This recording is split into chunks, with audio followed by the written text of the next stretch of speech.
Steve Rinella, welcome to the show, man. Thank you. It's a privilege to come on. Like, I always watch your.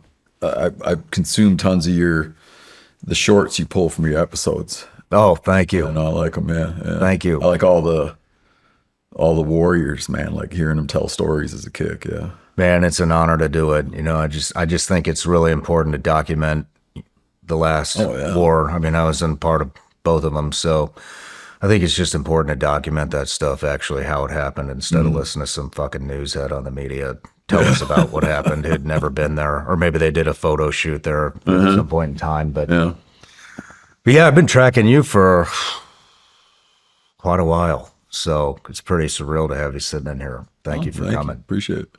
But all right, everybody starts off with an introduction, so here we go.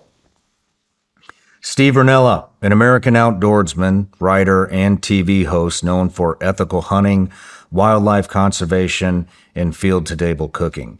Founder of MeatEater, Inc., producing top-tier content on hunting, fishing, and outdoor lifestyles across TV, podcasts, and digital media. Host of the MeatEater TV series on Netflix. You run the MeatEater podcast, America's #1 outdoors podcast and a top 10 sports podcast. Author of 10 books plus 3 audiobooks on hunting, survival, and nature, including hits like The American Buffalo, In Search of a Lost Icon, and the MeatEater Fishing Game Cookbook. And you're a husband and a father. And so being out there a little bit, talking to your team, we were asking for funny stories, and they had mentioned something about a hunt. I believe it was in South America for monkeys. Yeah. What is that? Well, I got to hear this. Yeah, I had a number of real life-changing experiences hunting down in South America with indigenous South Americans. Some people use the term Amerindians.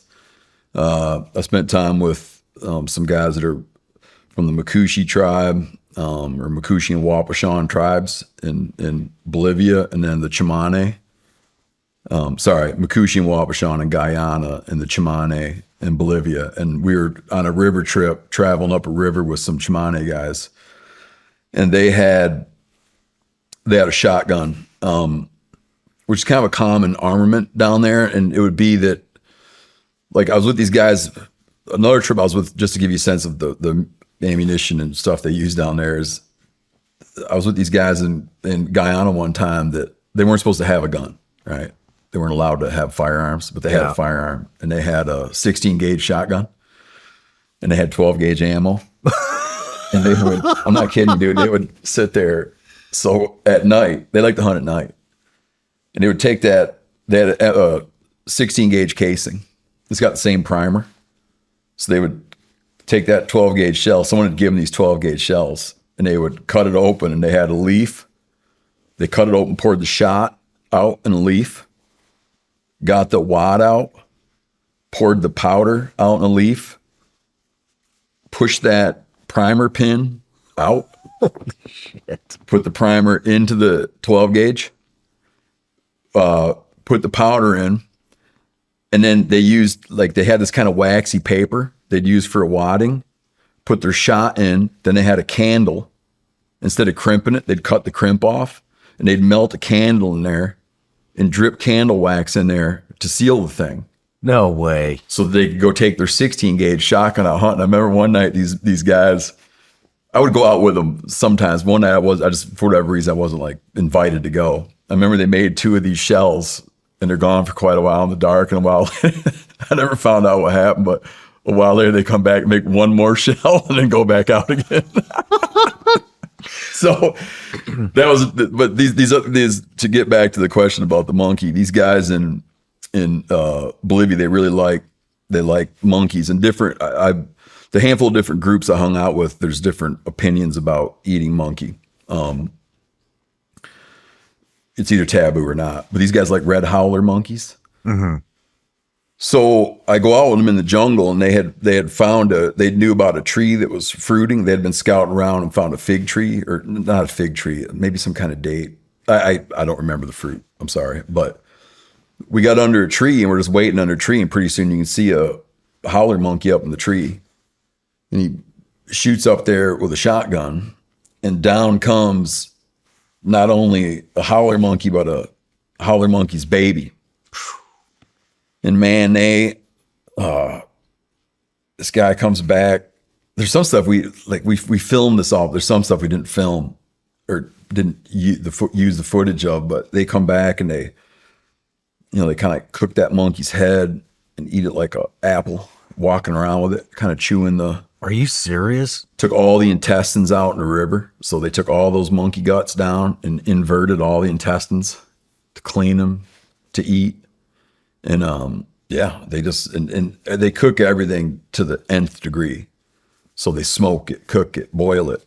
Yeah, and sitting there eating that monkey meat. And it was like, I can eat anything, man. I'll eat anything. But eating monkey meat was a tougher meal. So they run around with a monkey head and eat it like an apple. Did you try that? I didn't try I ate a lot of monkey meat, but I didn't try the monkey head. I wasn't offered the monkey head. You weren't invited. No, but I remember just seeing it. He had the little monkey, and just palming it. That's crazy. Yeah. What about the skull? No, just not like kind of like get like a picture that you're getting the skin off and the jowl meat and stuff, just kind of cleaning it up, cleaning it up. Yeah. That's fucking crazy. Yeah. It was a wild experience. And the joke about that I always tell people is we run into they have like our only marsupial here is an opossum. They run into we're out at night and we run into a possum and they just killed this monkey. So we see a possum, which is not a esteemed food item here. Once upon a time it was. Like people would even harvest them. The commercial guys used to harvest them just for the fat, just for oil. Shit. Oh yeah. Didn't know that. But we run into a possum and I'm like, dude, if there's some Americans eat a possum, that possum's dead meat with these boys finding it, It was so funny. There's this possum hanging on a tree and they can see it in the light. And I'm like, man, I feel bad for that possum. And they're like, yeah. Just keep walking. So it's like monkeys, cool. Possums, no one's gonna eat that. Damn. What's the craziest thing you've eaten?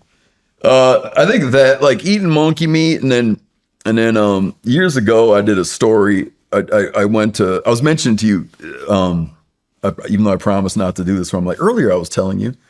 But earlier I mentioned having an opportunity. We were talking about Vietnam vets, and I mentioned having an opportunity to go to Vietnam years ago. I did a magazine story when I was doing magazine articles. I did a magazine feature on Thit Cho, which is like meat dog in Vietnam, and it's in the north of Vietnam around the Lunar New Year. So Tet is like an auspicious time to eat dog meat in the north. And so I did a story about that, like eating dog meat, the mythology of eating dog meat, the business of dog meat in Vietnam, how it's raised, how it's sourced, how it's served, and went and ate for about a week and was never able to enjoy a bite of it, man. It would give a hot. They would call it a hot food. Like it's a charged food. They would call it hot, meaning it's like a potent food. But I would get hot flushes of guilt, dude. I'd get like a sweaty guiltiness. Damn. Eating that dog. And there's a common thing they would serve where you'd go into these places that would open. It was funny because I was right on that lake where they fished McCain. No kidding. Oh yeah, you're sitting like that lake where McCain went down in, and a guy in Vietnam mentioned he was a guest of us once talking about McCain, but it was where he was. There's a street there that during the Tet holiday is all these sort of like, you'd almost put it like, it's almost like food trucks or like pop-up stores. It's just all Thit Cho places that are open just for the Tet holiday. And you can go in and they'd serve, like you go to get dog 5 ways or dog 3 ways. And it'd be like a prefix menu. Interesting. Of just different preps. And when I wrote that, I published that story in Outside Magazine long, long ago now. And I remember it was the most, they were saying that in terms of generating like vitriolic hate mail, it was their number 2. I'll bet. And the number 1 thing was, at the time, they said the number 1 thing was something they had written that was critical of the Boy Scouts. So I fell behind Damn, that in vitriolic hate mail. But that was a rugged bunch of meals, and eating the monkey was fine. I would eat the monkey. I would do that again because it's such a pleasure to hang out with guys. You got to picture that you're with people. You're with people that their great grandfather, their grandfather, their father, them. They hunt and fish 250 days a year, maybe. They spend some time doing these little farm fields they cultivate up and down the river. But they hunt and fish. I would ask a lot of guys, like, how many days? And they'd have to think about it. They'd say, like, 2 out of 3 days or whatever, they hunt and fish. Within a 50-mile radius, 75-mile radius for many, many, many generations. I don't care how good you think you are in the woods. You can't compete. Yeah. You can't, you'll never catch them. Do you know what I'm saying? You can't catch them. They're so good at like a specific set of things in a specific environment. Yeah, I mean, they live in it, and it's not pleasure or hobby, right? It's survival. It's just, you can't compete. The stuff they see, you'll never see it. The stuff they hear, you won't hear it. Yeah. Damn. I bet you've seen a lot of that all over the world. Yeah. So that meaning, like, if I can go and spend an evening or a day or whatever, go out at night with flashlights with guys that know that know their business like that, like, I'll do it anytime. I don't care what I got to eat. I bet you've learned a ton over the years, huh? Yeah. I've learned a lot of stuff you pick up. It's not like you're learning tricks that you're going to integrate into your own program, but you're learning. Mm-hmm. It's more like building kind of like a database of information or an understanding rather than like picking up some little thing. Yeah. Though I have gone and seen, it's funny, gone and seen people seen how indigenous hunter-gatherers or hunter-gatherers, like, see them solve a problem that I have recognized in our own world. Interesting. We used to, for a short period of time, I would sell snap and turtle meat and in Michigan, and we would always get snap and turtles, and I remember my dad how I was taught to do it and how I would do it later when I sold a little bit of snap and turtle meat is like, you cut the snap turtle's head off. And then they have such like an ancient nervous system, that they'll, for hours, like, if you cut a turtle's head off and he's going to retract into his shell, and for hours, the expression, like, chicken with a head cut off, right? Yeah. Like, I'm always trying to explain that to my kids. He's like, he's dead. He don't know it. But for hours, a turtle is tensed up. No kidding. Oh yeah. So, like, I just remember my old man he'd like cut his head off and go hang it by the tail, and then you'd pull, and eventually it would go limp. And down in South America, I saw these guys. They got this big. They had set a net, and they got this big, giant river turtle in it, and they they whittled a big long stick. Have you ever heard of the fish processing technique called ecology? No. So it's you'll catch a fish and brain it, and then they cut it by its tail and crack its tail. So you get an entry point into its spinal column, and they'll run a wire into it to just deaden the nervous system.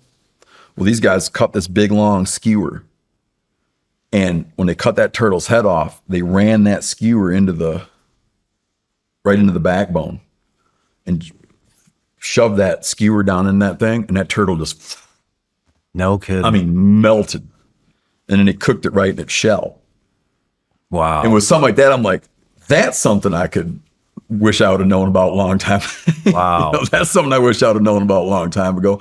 So there is stuff like that, but a lot of it's like, it's not transferable. It's just cool to see it. It's cool to witness it. Just cool to understand how they do it. And yeah, like as a writer, it's cool to know it. Yeah. Because I'll write about that stuff. How do you deal? I mean, I could imagine that with the dog thing, you got a ton of hate mail. I mean, I could see that happening. I remember seeing some, but surprisingly not. Surprisingly kidding. not, yeah. Well, that's Surprisingly good. not. I've had a little bit of that from. I'm always shocked at how little of that I've got. I've had to have the FBI look into a guy one time. But That's always they fun. like scared the hell out of him, and never heard from him again. Good deal. They went through his trash. He was eating pepperoni pizza. I'm like, he's not even a vegetarian, dude. They're like, no, he ordered a pepperoni pizza. Damn. I was Yeah, like, what a hypocrite. I'm surprised you don't get more pushback. I've had a couple of guys. Actually, I had Bob Parsons on. Do you know he was the CEO of GoDaddy, and he had a thing, and he had an incident. He got but I mean, I don't think people realize, how how good we have it, how sheltered we are here in America. I mean, you go to the fucking grocery store and get everything you need, but Yeah. you're talking about out in the jungles of Vietnam and Bolivia, and it's like, dude, this isn't like pleasure or hobby for these people. No. This is their occupation Yep. and how they feed the villages. Legitimate subsistence. Yeah. Legitimate subsistence. I think on that's- the issue of like hearing from, just to wrap that up, like on the issue of being a hunter out in the public eye and getting harassed by animal rights extremists is like there's nothing they can take from me. Yeah. Do you know what I mean? It's like what they do is what a better target is someone that you can harm some aspect of their occupation. Let's say you're an actor. You're an actor and you're like a closeted hunter and actor, and there are some. Because they're like, well, I'll be rejected in Hollywood if people know that I do this. But there's there's no repercussion for me. It's like, no shit, It's like I'm not gonna be like, damn it, I've been outed. Yeah. Well, hey, before we get into the interview here, I got a couple things to crank out. So, Please. first one being, we got a Patreon account. We've turned it into quite the community. They've been here for a long time, a lot of them. And so one of the things I do is I offer them the opportunity to ask each and every guest a question. So this is from Justin Larson. Justin. Okay. Stephen, given your expertise as a hunter, conservationalist, and advocate for ethical outdoor practices, do you believe that with the right advocate, we could implement mandatory hunter safety courses in schools to promote responsible gun handling and teach sustainable food harvesting from the land? Mandatory.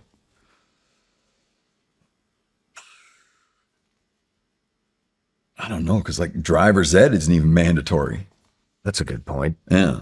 It's a I like it. It's nice to have it be available. When I was a kid, we took it at school. You would take it you could go to the school and take it, but it was a weekend long thing. How long can people go on about this? Because I'll try to be quick about the issue. If there's been a trend in hunting regulation structure, a surprising trend is that states have tended to, over the years, lower barrier to entry. Okay. When I was growing up in Michigan, you couldn't hunt at all until you took hunter safety. You couldn't hunt with a firearm till you were 14. Like, we did not pay attention to that rule. Like, my dad was not interested in that rule. You had to be 12 to hunt with a bow. You couldn't hunt with a bow until you took hunter's ed. Now they leave it up to a family to decide when a kid can hunt. And they make it that you can hunt for a number of years with a mentor who's within arm's reach before you need to go and take your hunter's ed. I support that deregulation. Yeah. There to make it easier for people to participate out in the woods with their little kids. I live in the state of Montana. I think Montana's got it just about right. A 10-year-old can hunt with their parent or a person designated to mentor them. They can start at 10. They can hunt 2 years, and then they're obligated to take hunter safety. Gotcha. So when my kids turn 10, I hunt with them. I'm their mentor. They're right here with me. Like, they don't do, unless I say do it, they don't do it. They're right there. But we can do 2 years. They can get hooked or not, and then go down the path of doing the hunter safety. Oh, right. And it's a great program. It was too strict it was too strict and too big brother, I felt, when I was a kid. So I like these moves to leave it up to a family to figure out when it's appropriate for their kid to get rolling. Yeah, that sounds good. That sounds, I mean, is that when you started your kids? Is that 10? Yeah, well, I would bring them out with me and they could hunt pine squirrels and whatever else. But their first, so I got a boy turning 10 now. In a couple weekends, we have in our state, we have our youth waterfowl season. So that'll be, well, no, because he was able to hunt turkeys in the spring. This will be his first duck hunt coming up. Oh, right on. So we have a 2-day youth waterfowl season. It'll be his first duck hunt. We have a youth deer season. It'll be his first deer hunt. And that's what I did with my other 2 kids too. Cool. And they all love it. Yeah. And it's nice to be able to get them going and not have to jump through all these legal hurdles to take them out and set them right next to you. Man, I'll bet your kids are dying to get out there with you. Yeah, I've been lucky in that way, man. I've been lucky in that way. I remember having kids and someone saying like, what if your kids don't like to hunt as much as you do? And I'm like, not many people do. But I've been lucky because they dig it, you know. It's fun. I don't know that they always will, but they'll always carry it with them. You know, they'll always carry, like, I like them to be a little bit, you know, it's good that they're a little bit gritty. You know what I mean? Yeah, I like them to have that. Even if my daughter, whatever, if she grows up and doesn't go near it, she'll carry some things from those experiences with her, you know? Yeah, that's cool. I think kids today definitely need more grit. It's, I think it's, at least from my perspective, it's very apparent. Yeah, no, I love it. Yeah, I like it. But this thing I always tell people, like, if I, like a measure of sort of a way, this kind of like very arbitrary individual way of kind of measuring like where your kids are at. Like if I got something in my hand, you know, and I hold it out, like my kid would be like, they don't go like, well, what is it? Do you know? Or if I'm like, no, try to eat that, take a bite of that and eat that. They'll be like, okay. Damn, you know? that's and cool. I like deliberately try to like get that feeling on. Like if I got a snake, I'm like, no, he's cool. He won't get you. They're going to take it. Wow. You know? Or whatever. If they see something, like they see a mouse run along, like their instinct is to grab it. Nice. Is hunting on the decline? Man, depends on how and when you measure it. So it's remained remarkably in not percentage, but this is kind of a weird deal. Not in percentage, but in actual numbers, it's remained remarkably consistent. Oh, really? Since the end of World War II. Like World War II kind of gave us the modern day outdoorsman. And my dad was a product of that. Like my dad came home from the war. There was even an editor at an outdoor magazine at the time and made some comment that like, how can you train an entire generation of men to shoot and camp and not expect them to hunt? And my dad grew up, he was raised by Italian immigrants. He was raised by his grandparents, south side of Chicago. Came home from the war and got into it, man. Like started bow hunting in the 50s, started, deer hunting. He just got into it. He wanted to be outside. He said everybody was stir crazy. No one wanted to be held tight. He told me stories of like being lined up hunting rabbits and someone would shoot and everybody would hit the ground.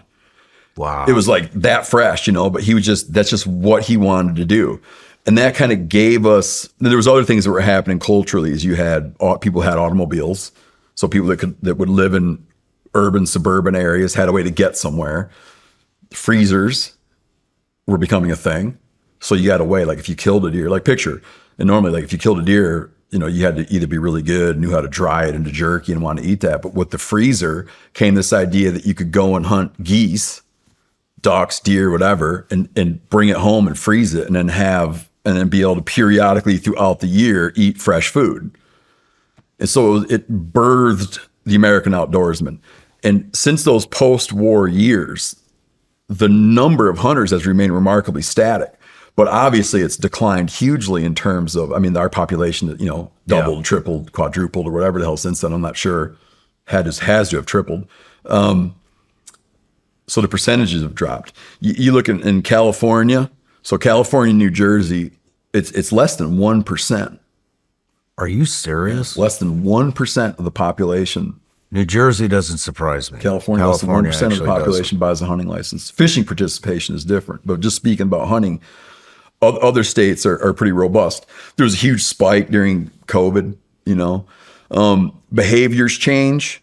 So hunters are kind of hard to count, right? Like if I go and buy a license in my home state of Montana, and we have a little fish shack in Alaska. If I buy a license in Alaska, I just got counted twice. I'm on the list. Yeah. In 2 places. The one thing that's really easy to count is if you want to hunt migratory waterfowl, you have to buy a federal duck stamp.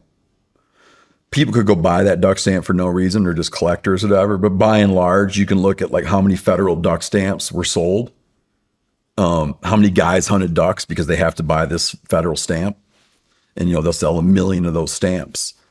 Meanwhile, 13, 14 million people will hunt deer. Mm-hmm. Deer's the most hunted thing. Mourning doves are the most harvested. Okay. Animal. Yeah, I was having I'm not a big hunter, but when I took my first deer last season, it was a little guy. I was excited, but he was like, "Don't ever post that." It was too little. I don't know. Was it a male or a female? It was a male. Had the antlers? Yeah. Dude, come on. They were little. He was like, "Don't post it." I was like, "Why not? It's my first one." I don't want to disparage your friend, but he's giving you bad advice, dude. But if you were happy, I was ecstatic. Dude, I was like, "Come on!" I thought it was awesome. But anyways, we were having a conversation, and he was like, "Yeah, he's like hunting's on the decline ever since." And, this could be hearsay, I don't know. But he was like, ever since, smartphones came out, he's like, it's getting harder and harder and harder to get kids out into the wild. And he's like, and now we're seeing this overabundance of deer and all this other game. And I was like, oh, shit, makes sense. I was just curious what your thoughts were on Yeah, it's like suburban deer and stuff. I mean, it's a very complex issue. It's not just the lack of people willing to hunt them. Like anyone out there, if you got a bunch of deer, you have 10 acres, 20 acres, 100 acres, and you got a bunch of deer bugging you, and you put a sign up that says "Hunters, please inquire," the day's not going to be through, and you're going to have someone banging on your door. There are like you don't meet hunters who will tell you like, I can't even scratch the surface of all the properties I got to hunt. They're dying to hunt. Yeah. People are dying to hunt. The suburban deer problem is self-made. It's not because there's no interest. It's because people are intolerant of it. They don't want like hillbillies and rednecks running around their place. Yeah. That's what that's about. Gotcha. And for some people in some suburban areas, they would rather entertain ideas such as like providing contraception to deer, hiring taxpayer-funded sharpshooters to shoot deer. They would rather do all that than let some hillbilly on their place. No shit. That is the suburban contraceptives. That is the deer problem. What? They can treat them with contraceptives. Really? Yeah, it's tried. Yeah, they somehow like they do it with the wild horses. You familiar with the whole wild horse problem? No, I didn't know there was a problem. There's like the wild horse and burro. In the arid West, there's these feral populations of wild horses, and for a while you could commodify them, and so they passed this thing called the Wild Horse and Burro Protection Act, which was a huge mistake. And now we lose all kinds of wildlife habitat. We lose desert bighorn habitat, mule deer habitat to competition with feral horses, just like horses running around. They're not a native animal. And so there's even legislation up right now to like up the amount of contraception, darting mares with contraceptives to try to slow the population. This is something they're always toying with deer. It's more palatable than some dude killing it and eating it. Wow. It's just, it's lunacy. So like the suburban deer problem, I'm like, it's a problem because we've decided to let it be a problem. It would very quickly not be a problem. Have you heard about this, I can't remember his name, this guy in Hawaii. I guess there's all these deer that are just like... Axis. Yeah. Axis deer. They're just like taking over everything. Yeah. And I think he shoots them on nods and it's like, take as many as you can get. Have you done anything like that? I've hunted axis deer in Hawaii long ago, but I haven't done any of the sort of like eradication stuff that they got going on. Okay. Yeah, we were thinking about bringing him on, but I just haven't gotten around to it yet. But anyways, yeah, so a couple more things. Everybody gets a gift. Okay. So Vigilance Elite gummy bears, legal in all 50 states. Oh, legal in all 50 states. Yeah. That was my first question. There's no funny business in there. It's really? It's not a vice, Oh, okay. but they're made Well, I up. would have found a home for them. Made up in Michigan. And then I got you something else. That's great. I appreciate that. That is. Are you familiar with USCCA? No, I'm not. Okay. Should I be? Are you a concealed weapons guy? Well, I live in an open carry state, but the other day I was doing an FFL transfer on a pistol, and she suggested to me that I should get concealed, even though I don't need it, because then I don't need to do FFL transfer. Oh, really? Yep. That's cool. Yep. My old man in Michigan, my old man had his concealed, but yeah, we're open carry. So basically what USCCA does is it's kind of like so if you have to act in self-defense, it's going to be a disaster of a legal process. Yeah. And so what they do is they provide you the attorneys and really? all of that stuff. So it's an insurance policy for concealed carriers in case, in case something goes bad or you have to defend yourself or your family. And so they'll jump in, they'll provide you with the attorneys if you want them. They'll provide you with all the advice, and they cover all the legal fees up to a certain amount. I can't remember what it is, but yeah. Well, I'll eat some gummies and I'll read up. Right on. Thank you. Appreciate it. So that's a lifelong membership to that. Oh, really? Yeah. Oh, sweet, dude. Thank you. Appreciate it, man. My days don't slow down. Between work, the gym, and time with the kids, I need eyewear that can keep up with everything I've got going on. And that's why I trust Roka. I've tried plenty of shades before, but these stand out. They're built for performance without sacrificing style. I've put them through it all. On the range, out on the water, and off-road. They don't quit. They're lightweight, stay locked in place, and are tough enough to handle whatever I throw at them. And the best part? They don't just perform, they look incredible. Sleek, modern, and designed for people who expect more from their eyewear. No fluff, no gimmicks, just premium frames that deliver every single time. And that's why Roka is what I grab when I'm heading out the door. Born in Austin, Texas, they're American designed with zero shortcuts. Razor sharp optics, no glare, and all-day comfort that doesn't quit. And if you need prescription lenses, they've got you covered with both sunglasses and eyeglasses. One brand, all your bases. Roka isn't just eyewear, it's confidence you can wear every day. They're the real deal. Ready to upgrade your eyewear? Check them out for yourself at Roka.com and use code SRS for 20% off site-wide at checkout. That's ROKA.com. Every day, it becomes more obvious. The world is changing fast, and the systems we were taught to rely on can't be counted on anymore. Whether it's institutions, governments, or supply chains, when things go wrong, most people are caught completely off guard. That's why it's up to you to take responsibility for yourself, your safety, and your family's well-being. Preparation starts with the basics. For me, that includes long-term emergency food. That's why I use and trust My Patriot Supply. Because when the unexpected hits, I want to know I've done everything I can to be ready for myself and the people I care about. Go to mypatriotsupply.com/SRS and shop a curated collection of my favorite products, from long-term food storage to water filtration, medical kits, and portable power solutions. With lightning-fast shipping, your supplies can be at your door in as little as 48 hours. Go to mypatriotsupply.com/SRS right now. That's mypatriotsupply.com/SRS.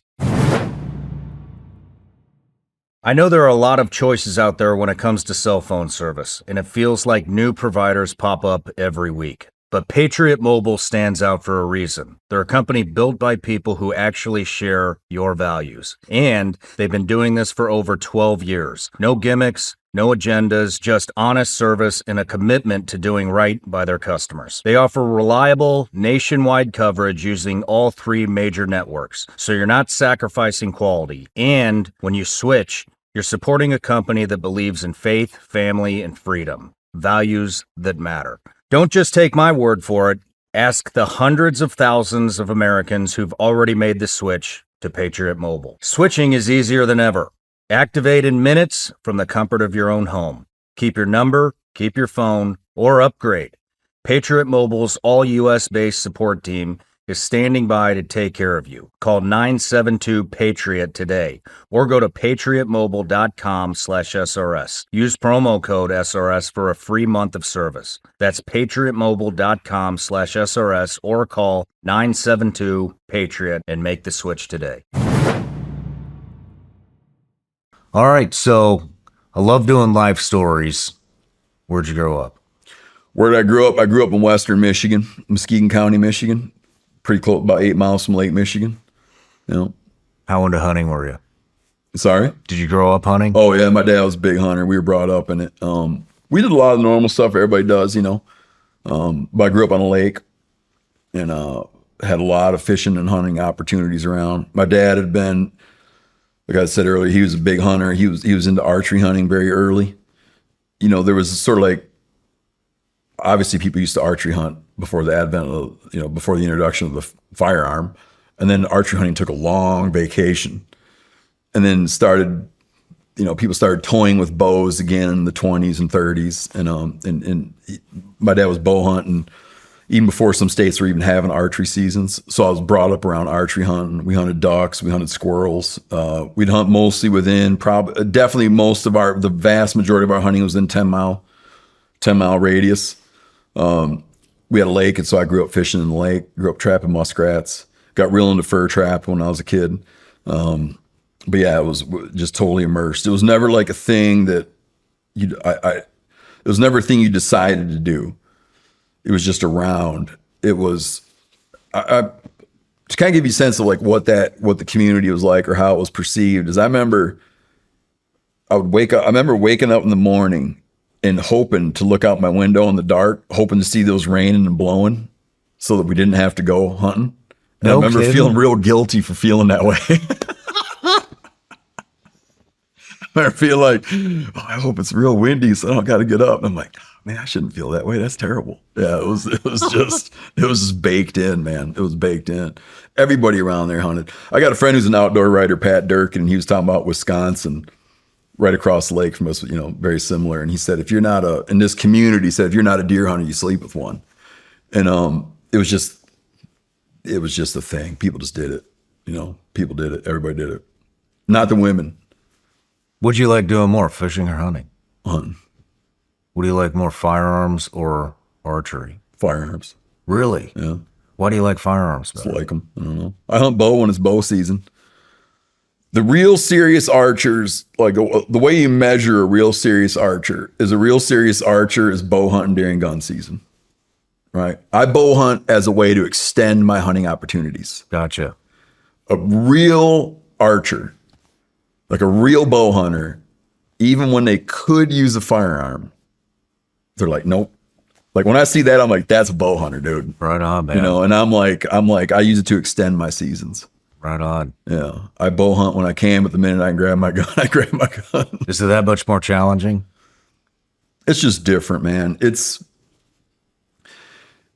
too hard to say. Okay, I would say this. If you're bow hunting during firearm season, hell yeah, way more challenging. But there's some great archery opportunities and no one is able to be out with a gun. So then I can't say it's more challenging because it's like giving you an opportunity in a behavior set and wildlife that you're not going to see during firearm season. Like deer, no. Let's just take something like whitetail deer, like they're all over here, they're all over everywhere. People hunt whitetail deer in 40-some states. They know. Like when general firearm season opens, they know the day before firearm season opens, like unusual activity, whatever, and they go into lockdown mode. Oftentimes, right, in high pressure areas. So their habits just change. So if you're hunting them a week before that with a bow, I can't tell you that it's more challenging because you're hunting deer that are acting more like deer, right? They're out and about.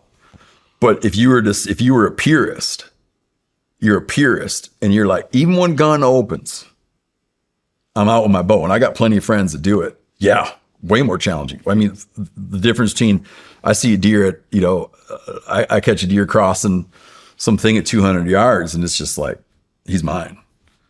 For him, it's got to be 35, 40. It's got to be that close. Well, I mean, depends. I got one very serious bow hunter buddy. I was having this conversation the other day, like lifelong bow hunter, the kind of guy that's going to hunt with a bow even during gun season. And instead of his range going out, like the better the gear gets, everything, he was telling me just the other night, a whitetail hunter named Mark Kenyon was telling me, he's like, from now on, I don't know how true he'll stay. He says, from now on, I don't shoot more than 30 yards. Why? Too much margin for error. They got too much time to react. They got too much time to react. They're already doing something. Makes sense. And the minute that bow makes a noise, he's already responding. Gotcha. And you'll see people, there's a term people use called jumping the string or ducking the arrow, where if you look in slow motion, there's an arrow coming toward a deer and it looks like he ducked it. Because he like scrunches and the arrow over his back. What he's actually doing is he's loading up to spring. So he hears it. They're so fast. You can't even comprehend how fast they are. They're so fast. He's already down, loading up to take off. And so that's why it gets really tricky at certain distances, especially with fast animals. Like elk aren't nearly as fast. But a white-tailed deer, who's most famous? I've never killed one with a bow, but the most famous string jumping thing is the axis deer.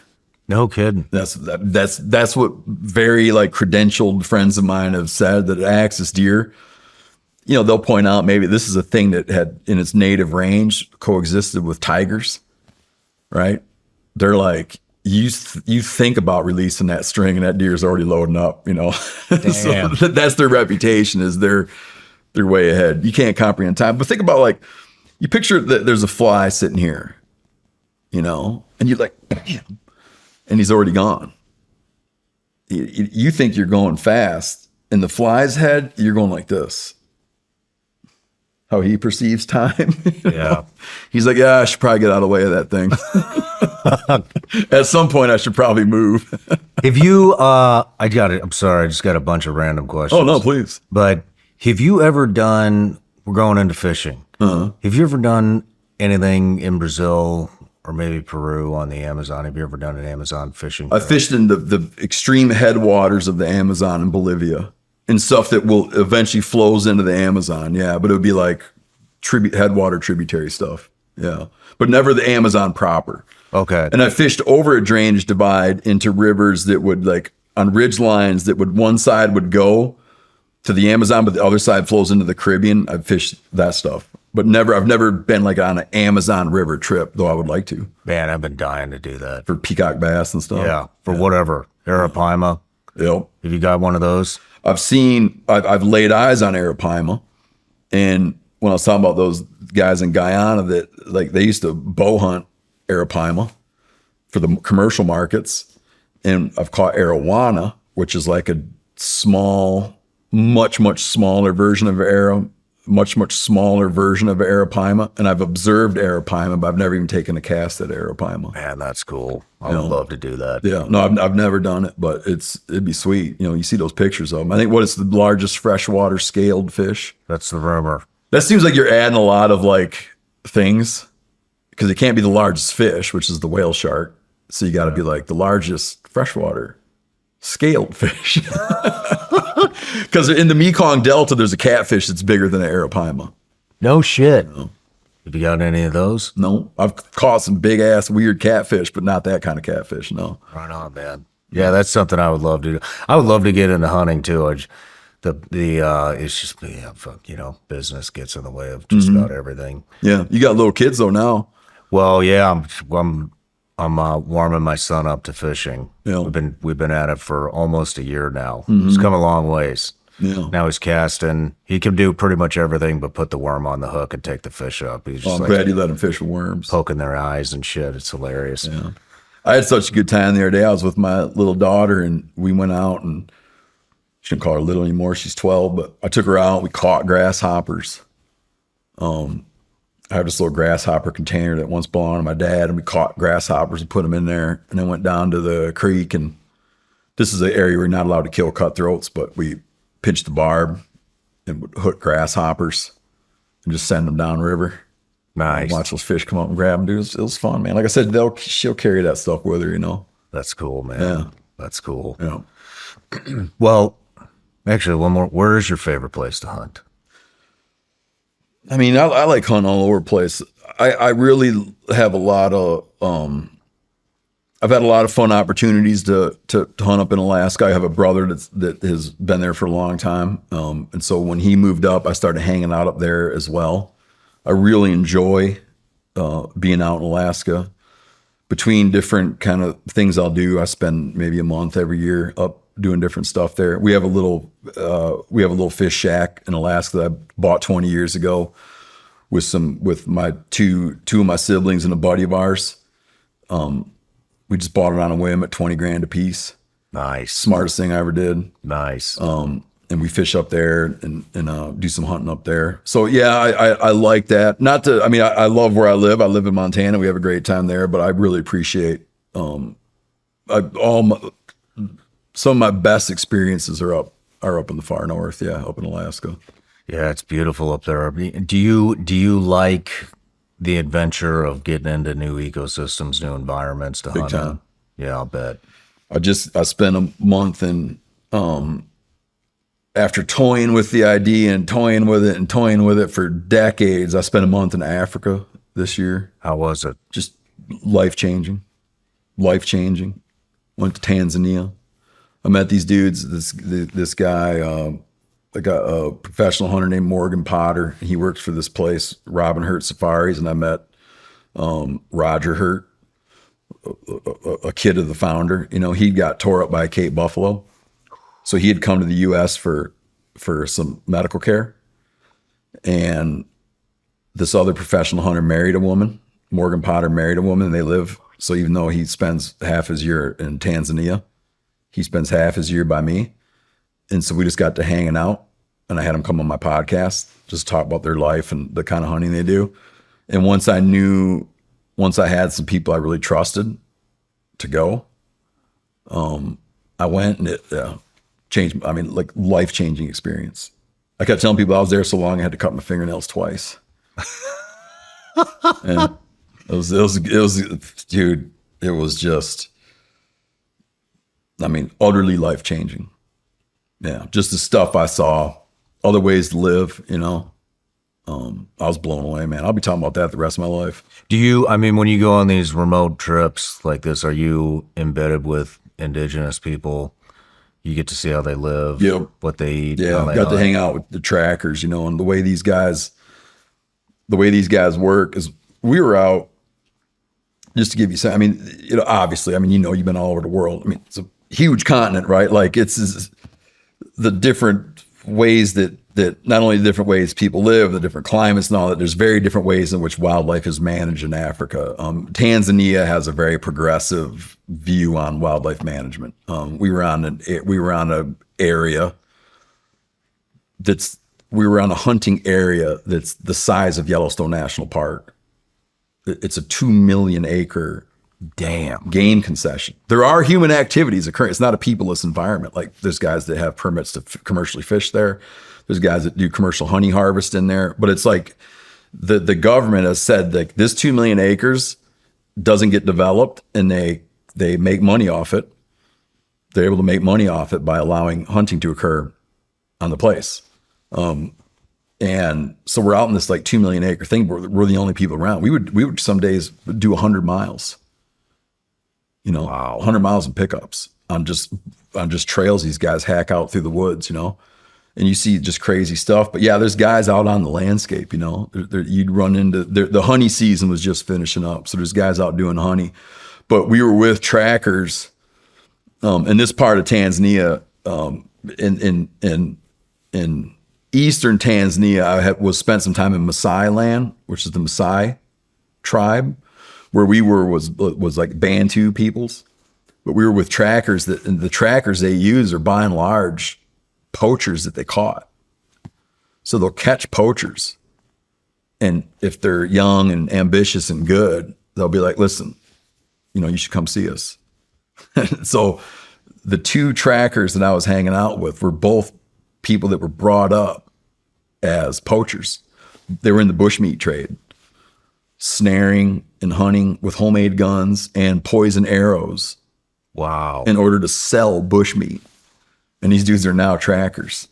And yeah, it's unbelievable. I said to our guy one time, the professional hunter, who in some ways acts as a liaison between you and the trackers, you know? Like the trackers carry a lot of weight. Like their opinion matters immensely, right? And you're there, you don't know shit. And the professional hunter is kind of like, he's meant to be like, he understands you, like the white dude, and what you're hoping to accomplish. And he understands the trackers and what they know. And he's aligning everyone's interests. And he's also in charge, you know what I mean? Like he's there to keep you from getting killed. But at one point we're going along, and I would now and then be like, you have to, like when they're looking at the ground, I'm like, come on, like what are they seeing? And when I would do it, they would be like, okay, if you really need to know, one walked, one Cape Buffalo walked right there, one walked right there, one walked right there, one walked right there. If you look at that piece of grass, you see how it stepped on it. Look how it looks now. That shit has about 1/8 of an inch of dryness on it. It wasn't laying there yesterday. It wasn't laying there that night. It was laying there this morning, and they're probably bedded down over that way. Wow. And you're like, hey. But at one point I said to this guy, I've told people this a bunch of times, I said to the tracker, or to Morgan, the professional hunter, I said, man, I don't see what they're seeing. You know, we're going through a burned area and we're trailing something. I'm like, I don't see it. Like I was incredulous. And he turned to me and he said, that's the point. You can't see what they see. And he's gotten to the point where he's totally fine with that. No kidding. He's fine with it. If they say it's there, he's like, okay. Right on, man. If they say it's there, it's there. When they say it's not there anymore, it's not there anymore. I think that stuff's fascinating, Yeah. man. I mean, yeah, I've been all over the world hunting different stuff, but through my career, but just seeing like, it sounds weird, but man, like I love being in third world countries and seeing, you know, how people live and survive and what they like to do and all that stuff. And it's just fascinating to me to see how they live in Haiti or Yemen or Afghanistan, Iraq, all over South America. I mean, it's just fascinating to me. And it also gives you an appreciation for how fucking easy it is here in the U.S. You have the added thing in your life, though. You've seen a lot of places where it's like there's poverty, but it's overlaid with conflict. Yeah. I've seen poverty, but I haven't seen it overlaid with conflict. Yeah. And so that's what you're seeing is a very different version of poverty than peaceful poverty. Peaceful poverty is one thing, but wartime poverty is different. And I've seen peaceful poverty too. South America was all on my own accord. Yeah. And, you know what's interesting is how, at least from my perspective, not necessarily in where conflict is, but to see how happy people are, especially in South America, living in a grass hut. Yeah. You know what I mean? Or a mud walled hut. And it's like, dude, they're just happy people. You know, you go around America, it's everybody's bitching about who knows what, usually politics, but you know what I mean? It's we have so much here, and yet we are so pissed at each other and so tribalized, and it's and then you go down there and they're not even making ends meet, and they have such a positive attitude. I think that's cool.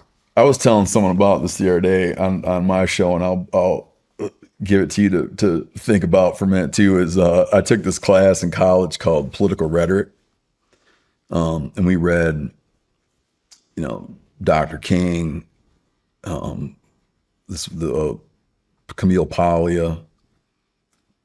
One of the things we read was the Unabomber's Manifesto. You ever read the Unabomber's Manifesto? Oh man. Okay. There's a, without in any way seeming like I'm endorsing, I'm not, but I'm saying there's a point he raises in his manifesto. If you can get through it, it's very difficult to get through. But there's this point he raises, which is always stuck in my head since I was in college, is he talks about there's these different, there's this way he sets out difficulty of task. Okay. And when he's laying out difficulty of task, he stages them like 1 through 5. I can't remember if it's escalating or de-escalating, but the easiest difficulty of task, or the most difficult task, is something where if you try your absolutely hardest, you have only a slim chance of success. Okay, let's say that's like level 1. On up to, you don't even need to try at all, and you'll succeed. Okay. He said that humans do best at 2 and 3. Like at 2 and 3, it's that if you try really hard, you have a reasonable chance of surviving if you try hard. But he says that's what was his gripe with technology. He said technology has landed us at 5. You don't need to try at all, and you're fine. And he says that's where all of our neuroses come from. Interesting. Because the thing that he argues, Kaczynski argued, and again, without getting into like sending mails off or sending bombs off in the mail and shit, it's just an interesting point. Is he argues that the thing that we're supposed to be trying to do really hard is like to take care of ourselves and take care of our family. But now that it's all a given, we have all this mental room. We have all this mental room to be spoiled and whiny and bitchy, because we wake up and it's all pointless. It's all taken care of. I'm fine. Yeah. Even if you don't know where your next meal is going to come from, you probably know it's coming. Right. It's an interesting point. That was his gripe, Kind of hard to argue that. And again, I always hesitate to bring up where it came from, but I need to be intellectually honest to say where the point came from, and going to other places and seeing other things demonstrates that. My 2 boys share a room, which brings up all amount of bitching, And the other day I'm saying to my 15-year-old, we're having the same damn conversation around the dinner table, like them sharing the room. I'm like, dude, you just came from a place. They had been out there with me for a week, and then my wife took my kids bumming around. But I'm like, you just came from a place, dude. People were sleeping, and you saw it. You were there. People sleep in grass huts they made for themselves. And he's like, good point. Not that I'm done hearing about the room thing, but at least he's old enough to recognize, like, yeah, you're right. That's cool. Right. That's cool. Mm-hmm. Back to the Africa thing. I mean, they take that. I mean, I've had a lot of people in that do big game hunting, and they don't want to talk about it because they don't want the blowback. Oh yeah. But friends of mine, guests that have been on here, lots of people. But from my understanding, I've never been on a hunt in Africa, but they take that shit they take conservation very seriously, from what I understand. I mean, they have contractors, careers that hunt poachers, correct? Yep. And I'm anything but a subject matter expert. I can speak to where I was in Tanzania, but in Tanzania, it's a remarkably different regulatory structure than what we have. One of the things that makes the United States of America so progressive and so great on wildlife, like a way that we've just achieved success with wildlife is publicly owned. Okay. The U.S. citizens, the citizens of a state, they own the wildlife, and then agencies represent your interest in owning the wildlife. It's democratically owned. In Tanzania, that's not the case. Like, the government owns the wildlife. So and there's poverty there. How they can protect habitat is by declaring these areas hunt areas, and they put a fee to the animals, and they hold a bid process. There's a bid process where a hunting organization needs to go to the government, and these contracts renew. I can't remember. I think it's maybe a contract's good for 10 years. You come in and you're like, we will pay you, Tanzania, blank dollars to have access to this parcel of land to hunt it. So there's revenue for them. Then they come and they have their biologists come out and do a survey of what's there. And there's like, you guys are allowed to kill whatever. I'm just going to throw out random numbers that aren't true, but let's say, you're allowed 5 Cape buffalo, you're allowed 30 topi, whatever the hell it is. They'll come out with a list, and they'll say that you are obligated to buy 40% of that wildlife from us. the operator. Okay. So then when you get an animal, your what they call a trophy fee, your fee just goes to Tanzania. That trophy fee does. And so they're able to draw revenue from undeveloped lands. The biggest risk they have is slash and burn agriculture, which people, small farmers come in, they cook the forest, they burn it, they grow a crop. They don't have money for inputs. They don't have money for fertilizer and other things. And so when you cook the soil after a couple rotations, what do? You burn the next chunk. It devours the wildlands. Slash and burn ag does. But you're able to come in and say with these areas, and all of a sudden now the government's able to make money off of preserving habitat. There's next to the place we hunted, there's this big national park. Guess how many, like, I'm not going to make you guess because you never guess the right number. There's a huge national park of equal size, almost equal size next to this concession. Last year, that national park had 14 visitors. 1-4. What? It had 14 visitors to a national park almost the size of Yellowstone National Park. 14 people went and paid a visit to that national park. Meanwhile, the hunting concessions mint money.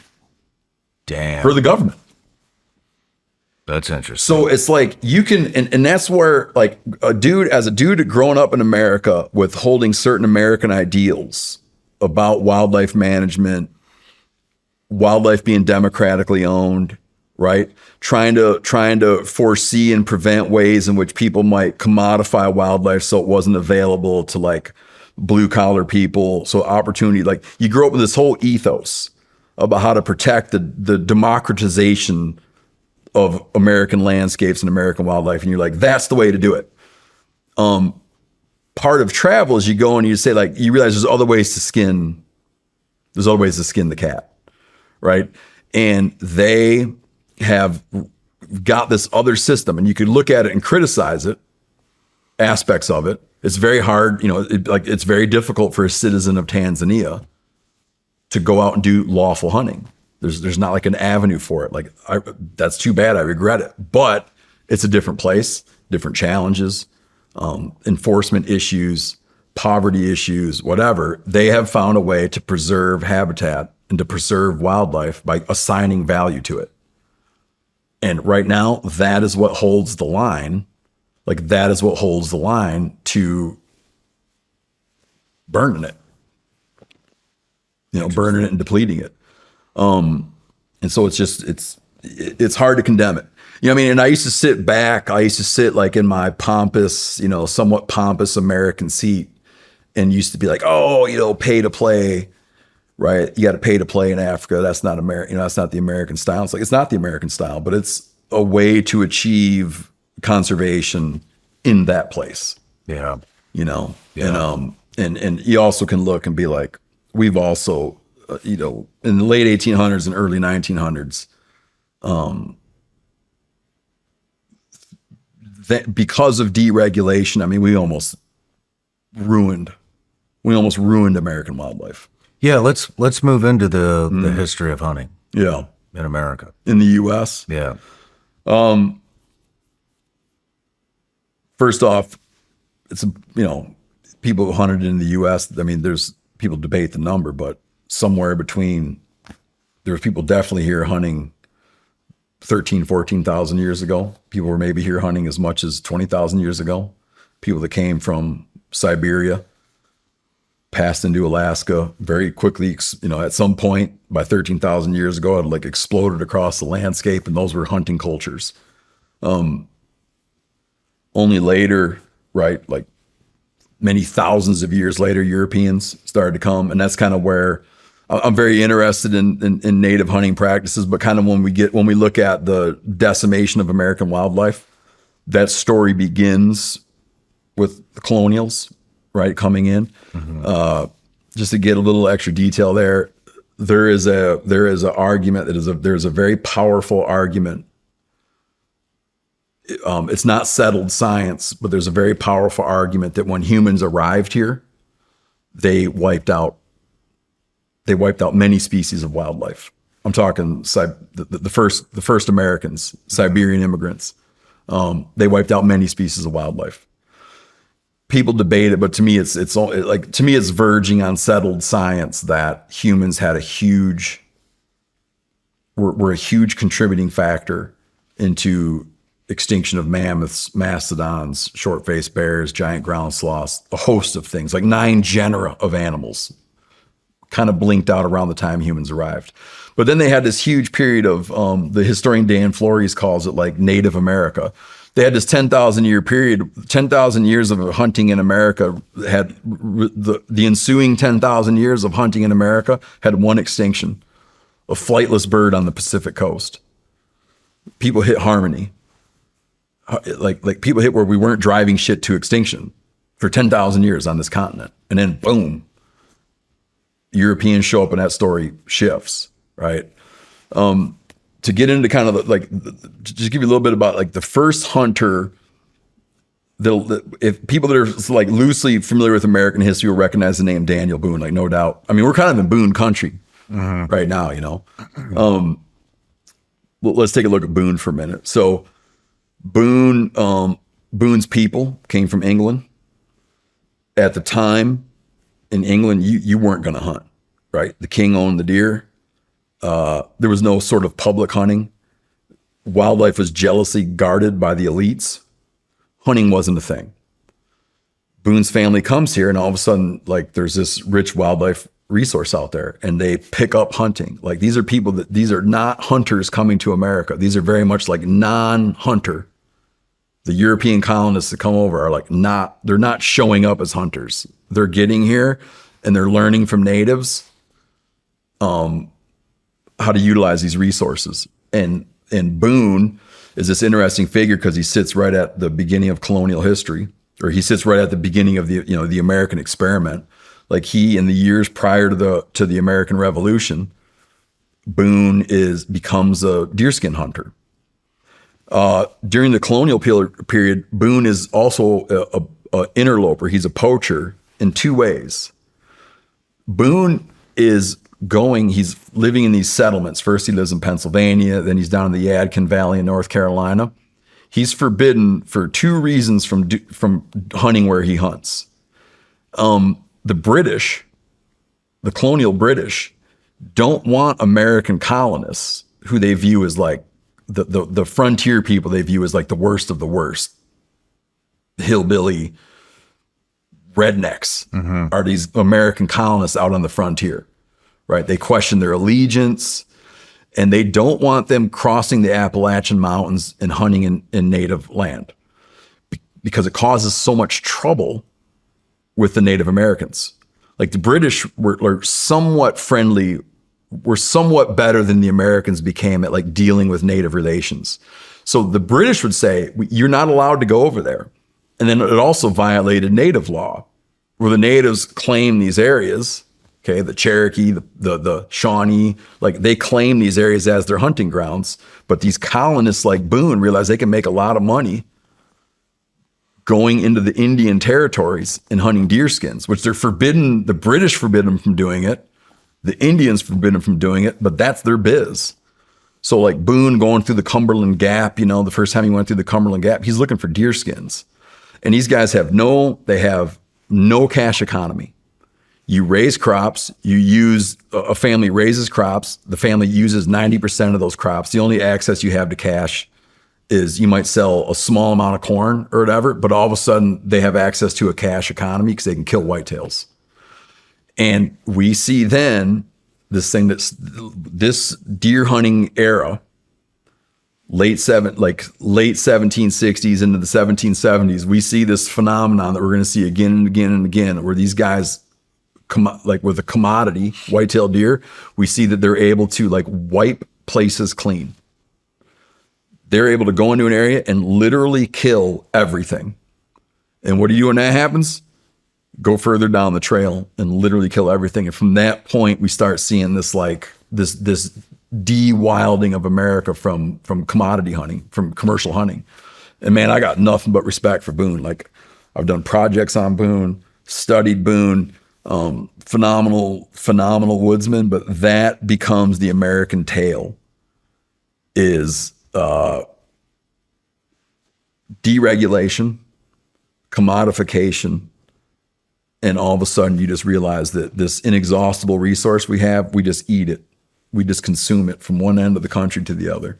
Damn. You know, and you've heard of Jim Bridger, like the Mountain Men era. I mean, they pretty much wiped beaver out in the Rocky Mountains. The buffalo hide. I just finished a project on the buffalo hide hunters. The buffalo hide hunters, from the end of the Civil War to 1883, they killed the last 15 million buffalo. Jeez. Sold them all, $2.50 a piece, $2.50 a piece. And it's like, so when people, it's funny because, you know, I tend to be in many aspects, I tend to be like right leaning. And then you hear like deregulation. And I'm always like, yeah, you know, in some areas, sure. But in some areas, we've caused a lot of trouble. Like deregulation has caused a lot of trouble with American wildlife. Yeah. You know? When did we start to see a turn? Late 1800s, early 1900s. You know, the name that comes up often is Theodore Roosevelt was instrumental in this. By that point, you start seeing. By that point, the first thing you start seeing is bans on selling wild meat in cities, like New York. Have you ever heard of the Boone and Crockett Club? No. Okay, like Theodore Roosevelt was the first president of the Boone and Crockett Club. When people talk about, you ever hear someone's kill a buck and they say it was a 180-inch whitetail? What they're usually talking about is a scoring system developed by the Boone and Crockett scoring system. It's a way to measure a deer's skull or measure a deer's antler growth. Boone and Crockett Club, all these other organizations start out and they start trying to regulate harvest. And they'll come in and say, like in New York City, there'd be a ban on selling certain wild meats. And then they come up with a thing called the Lacey Act, which gave it some teeth, where if you anytime you break a state's law and cross a state line, it becomes a federal problem. Because you could have states, when they're trying to save wildlife, a state might come in and say, no more market hunting. You can't kill ducks. You know, you can't kill ducks with punt guns anymore and sell it, but they don't enforce it. So then with the Lacey Act, it became like, if you're down and you're in Chesapeake Bay and you're commercially killing ducks with a punt gun, but then you take them to New York and sell them, you now have a federal violation. Gotcha. And so that is when they were really able to start curbing the market hunters. There's a great irony with calling the Boone and Crockett Club, because it takes its name from Daniel Boone and Davy Crockett. The Boone and Crockett Club and people that came out of that organization, that influenced that organization, was instrumental in wiping out the wildlife markets. But Daniel Boone and later Davy Crockett, they were market hunters. So there's a kind of irony in the name. Like we associate Boone and Crockett, like Crockett was a commercial bear hunter. And became a congressman, but he was a commercial black bear hunter. And he also had military contracts. When there was a military campaign during the Indian Wars, Crockett would hire on to shoot meat to feed the soldiers. Interesting. That was one of Crockett's early occupations, is like feeding a marching army. Wow. You know, Did not know that. kill enough shit for everybody to eat. That was his job. Right on, man. Right on. Yeah, he was a badass too. Not that he wasn't a badass like Boone, but Crockett was a badass, not like Boone, but What made Boone more badass? There's one time Boone went over, there's one point where Boone goes into Kentucky and goes there with some guys, a handful of guys. They run into a bunch of trouble with Indians. They get all their shit stolen. One of them gets killed. Okay. Eventually, one of Boone's hunting partners, like his brother and stuff, like they leave and go home. Boone stays by himself. Some accounts suggest that he's there so long he needs to make his own gunpowder with using wood ash, bat guano, and sulfur deposits. Right. Stays there 2 years. 2 years? Yeah, stays in the woods 2 years, much of it by himself. Builds up a big builds up a big pile of hides. Twice gets them stolen from him, or seized, I should be a better word for it, seized by the natives. And just hangs out 2 years. He was like, he loved being in the woods, man. Boone was a badass. And it came at a great cost.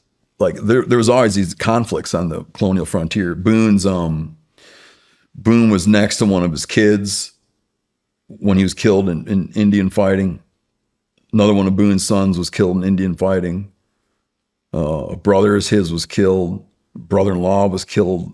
Many, I mean, many people in his family all like gave their lives. I don't know if that's the right word.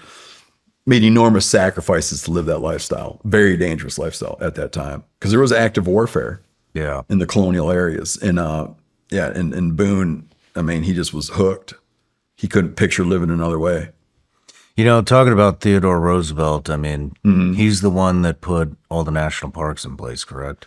Yeah, well, a number of things. They weren't called national forests then, but he was designated these like forest preserves and was instrumental in the national park program too. So like the public estate in many ways comes from Roosevelt. There's a famous story with Roosevelt where he had authority to declare these wilderness preserves, whatever nomenclature they used at the time. He had authority to do it. He was losing that authority while he was in office. There was legislation, like he was going too crazy, they felt, declaring all these, what would become our national forest system. And there's legislation arising that's going to strip him of the authority to unilaterally create national forests. Support for this legislation is so strong that he knows he can't veto it because his veto will get overridden. So he creates this another huge pile of national forests. They call it the midnight forests because his ability to make forest preserves was going to expire at midnight. So in a flurry, he like sits up with his team and they just start making national forests and then turns around the next day and has to sign legislation saying he won't do it anymore. And those are known as the midnight forests that he created. Who was right? I mean, he was hugely controversial at the time. That's the thing people forget about. Like all politicians would want to be favorably compared to Roosevelt now. Like any politician is going to take, if someone says he's like a Theodore Roosevelt when it comes to conservation, they're going to be like, thank you. That dude was controversial at the time.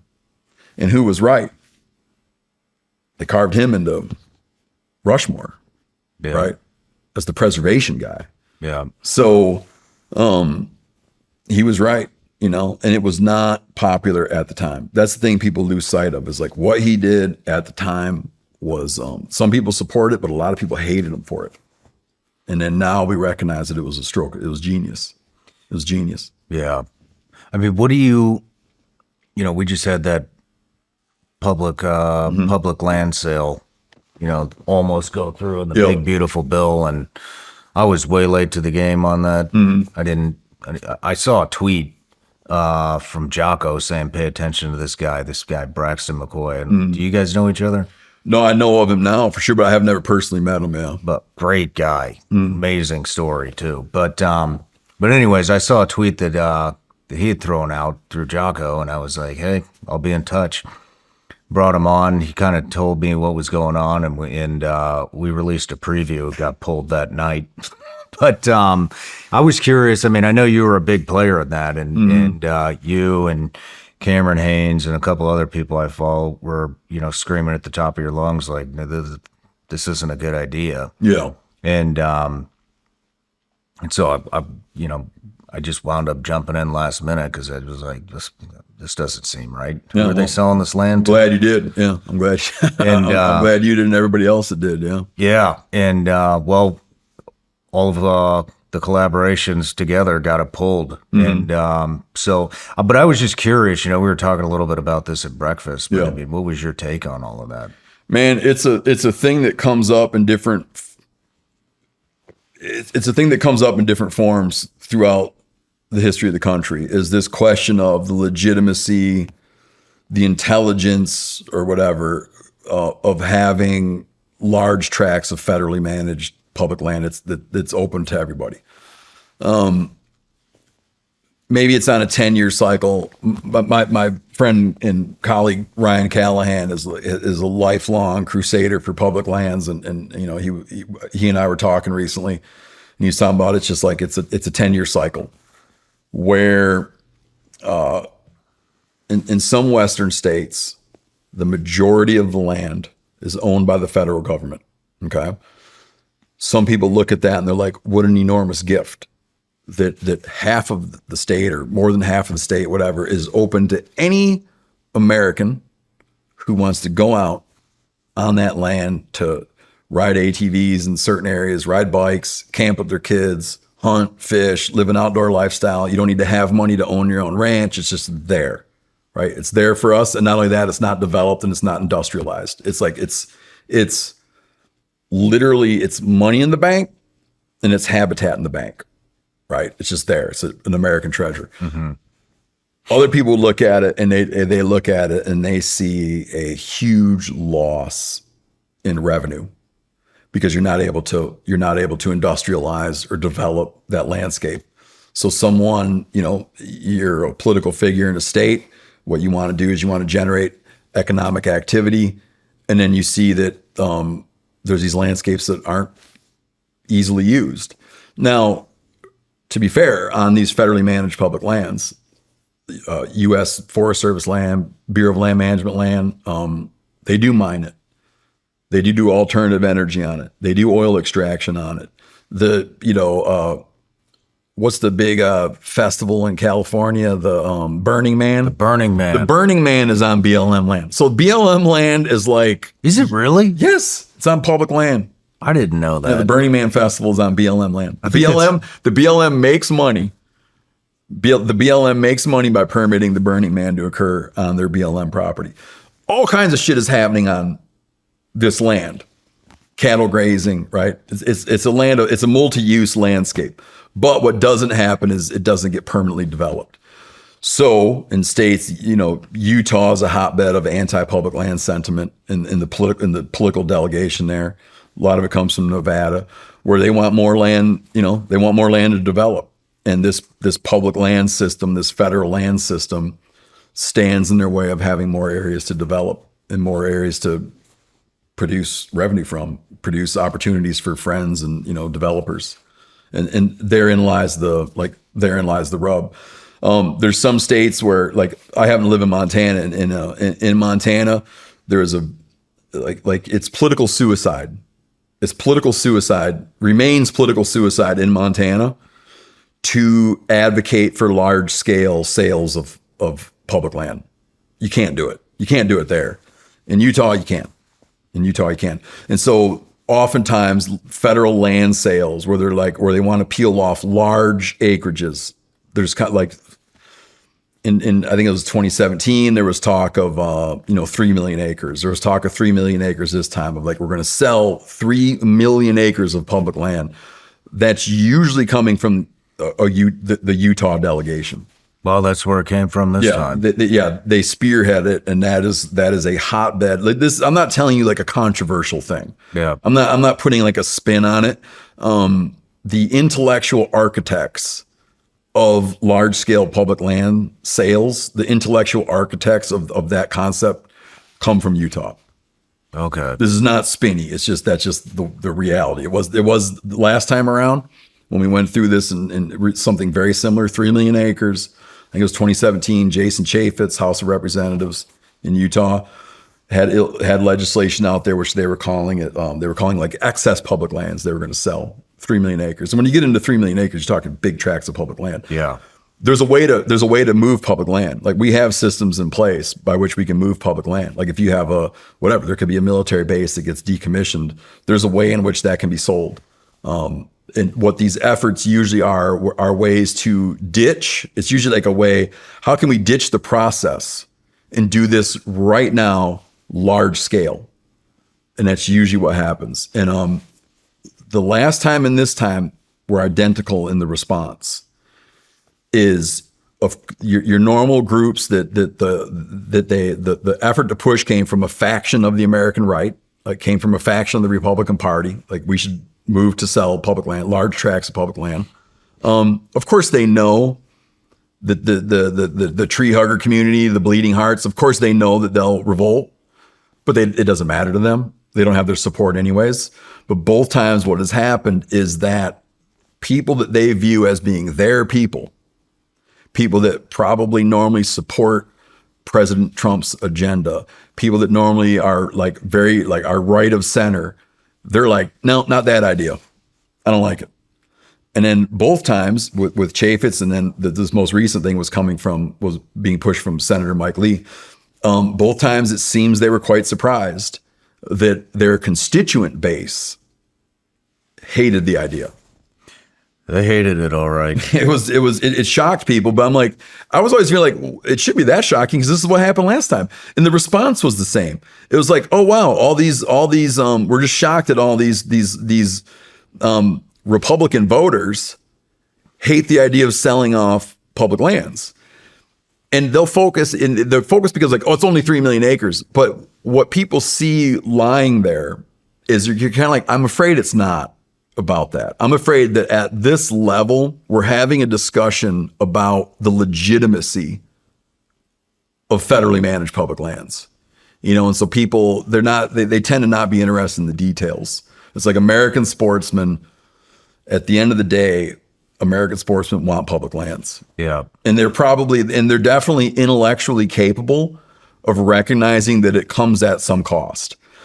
But look at like if you look at like what conservative values and conservative means, it's like, it's not going anywhere. It's our federal land, right? If we were to wind up in some national, we're wind up in an existential crisis as a country, and we needed to utilize some of these lands for extraction or whatever, we were in an existential crisis, like a World War II scale crisis for resources, I think that you'd have a very different reception if you were talking about the need to industrialize some of our beloved landscapes in order to address an existential crisis. But outside of an existential crisis, it's there. It gets more valuable all the time. It does more for the environment, more for people. It's just a wonderful asset. When you sell it one time. And you sell it at market value, and that's it. So this is just a calculus that gets run, and I promise you in 10 years there'll be another version of it. You think so? Oh, absolutely. You don't think they'll learn their lesson? No, I think there'll be another version of it, and maybe someday public sentiment, I don't see public sentiment on it switching, because it is a thing that galvanizes a huge group of people. I got buddies that they don't hunt and fish, they like to ski, and they don't like the smell of it. They don't like public land divestitures. It's just, it galvanizes people. Yeah, I didn't hear anybody who wasn't in politics that was for that. Yeah. Not anybody. I have friends that are definitely, I have good friends and some like big hunters that are definitely, that they look and they're like, you guys are too absolutist. Well, where does it end? We do That's the 3 million question. acres right now, because that was the big thing, right? It's just 3 million acres. We're only going to do it right outside of the cities. Mm-hmm. And it's like, great. Okay. So that's 3 million acres that's going to become industrialized, going to become housing, low income housing. In the bill, the language in the bill didn't match the rhetoric. Because when people went in and mapped out what lands meet the criteria, you could buy islands. You could buy extremely remote islands in Tongass National Forest where would follow the criteria of what could happen. Also, in the thing, it has to go to the highest bidder.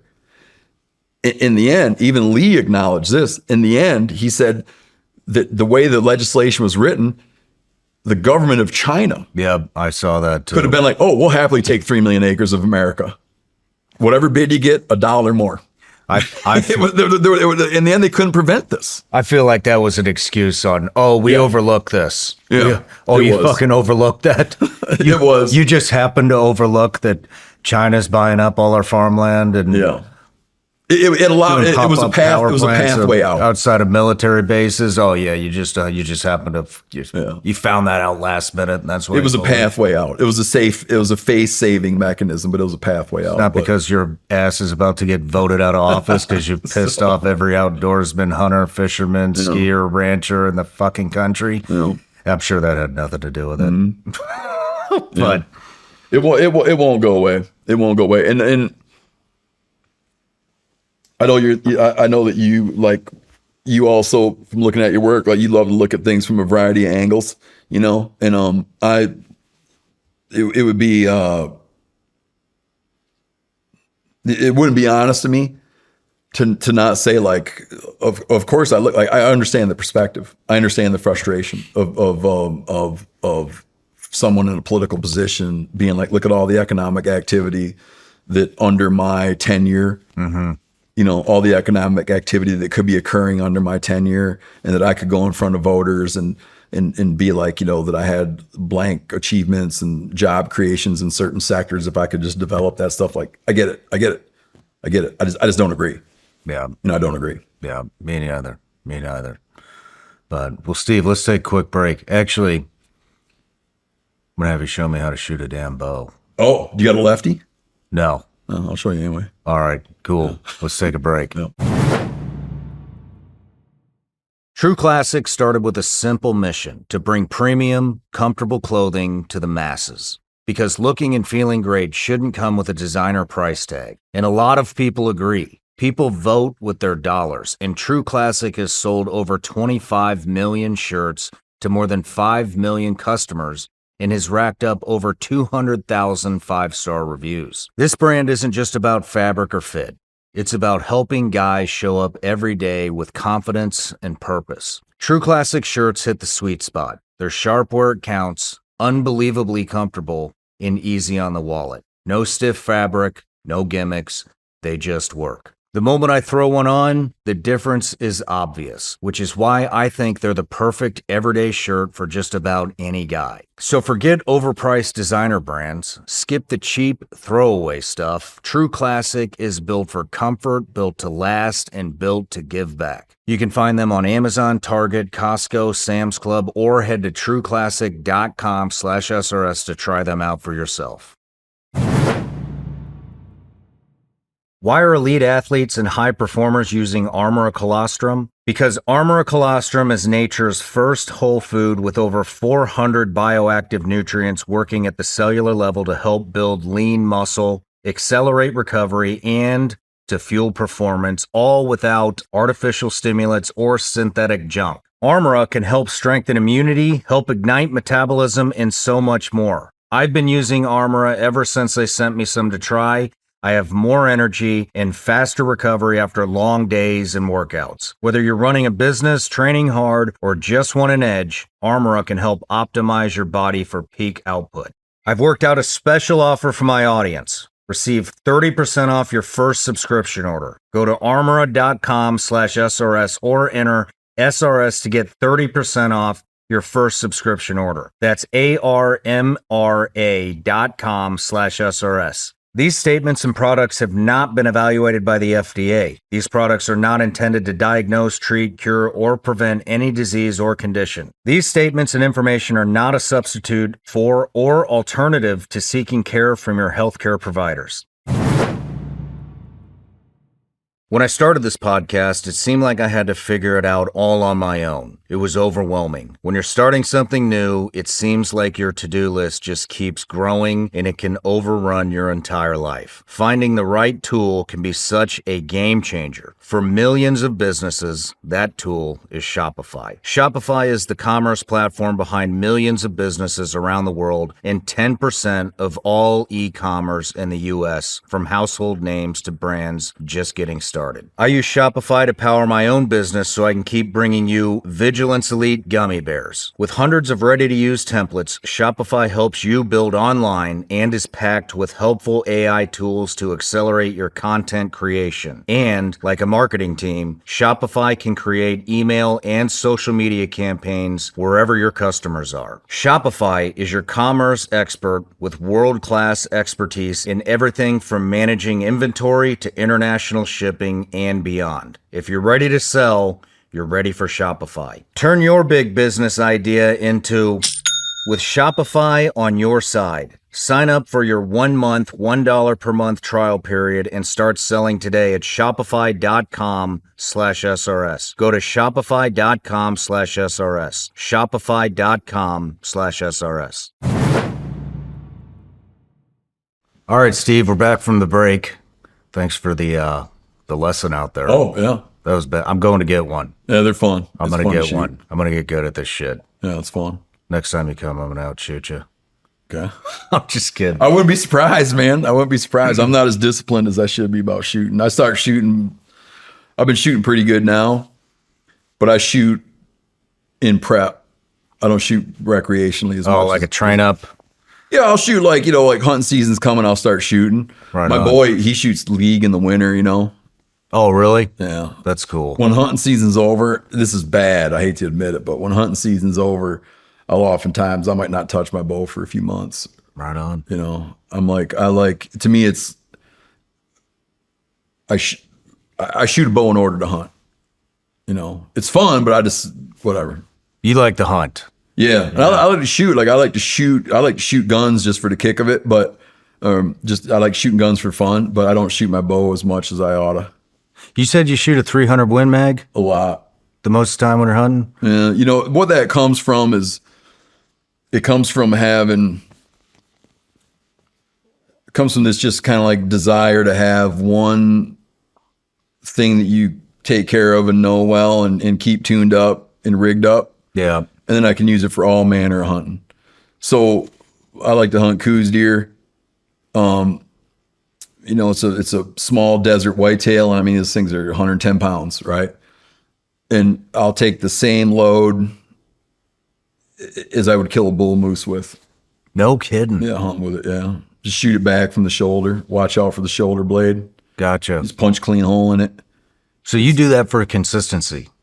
That's what it stems from. As much as I wind up messing around with all kinds of stuff, I just I'm just comfortable with it. Like I kind of like basically also I just kind of basically understand the trajectory. You follow me? And it's just like, it's a little bit ingrained. No, I get it. And it's convenient. We have my kids shoot 6.5 Creedmoors because I got them started on something smaller.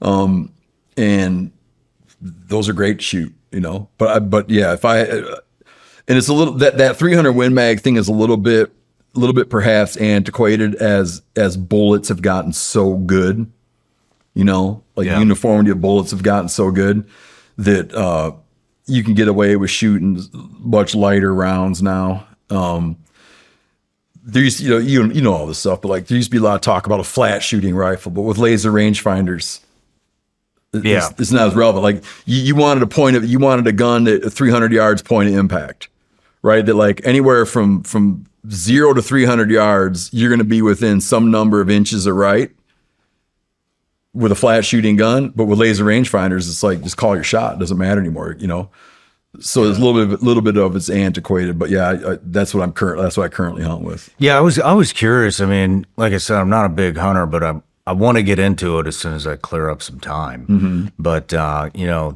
been invited to elk hunts, moose hunts, bear hunts, gator hunts. Told you I took my first deer last year, but I'm always wondering, and because of my background of people think I know all this shit. I don't, Yeah. And so I'm always wondering, how the hell do you know what caliber to use on a big animal? Oh, Versus, something smaller. yeah. I've heard the most dangerous thing to hunt is water buffalo. Is that true? Cape buffalo. Cape buffalo? Yeah. When I was talking about Tanzania, has a caliber restriction, Oh, really? which you don't see in many states. In Tanzania to hunt Cape buffalo, it has to be a minimum of a 375 H&H. Okay. So that's what I shot, was a 375 H&H. Right on. Or sorry, minimum of 375. So they set minimums. But there's so many really good 30 caliber, really good 308 variations. Yeah. But for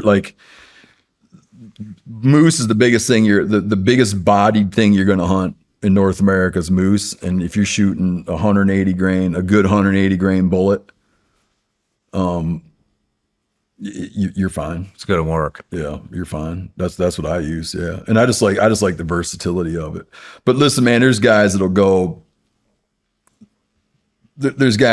way deep on small little differences and things. If you get into archery, you'll wind up in all these conversations about prepare yourself for the conversation about mechanicals, single bevel, double bevel, right? All these things. Yeah. And it all matters kind of, but in the end, if you put it where it's supposed to go, Doesn't matter. it doesn't. You make a hole through both lungs on something, that thing's got problems. Yeah. Yeah. It doesn't matter what made the hole. Have you ever had an encounter where you shot something and it didn't it didn't drop, but came after you. Oh yeah, I've seen well, these plenty videos. of counters where it didn't come after me, but I one time shot a moose and a pretty, somewhat questionable shot. That was with a 300 variation called a 300 short mag with a 200 grain bullet, and I shot a moose coming on. They got a huge brisket, right? I shot him coming on, straight on. We called him in, so he's coming in. He knows we're there. And I shot him right like this, and didn't get in where I needed to get in. And it boogied off. Went, I don't know, we chased it little ways. I shot at it again and didn't know, but missed when I shot at it running off. Because once you hit it once, it's like, once you hit it once, just put lead in it. You're not going to, at that point, you already started a mess, so you might as well do what you can. Yeah. So you might take a shot you wouldn't normally take because it's the second shot and you already wounded it.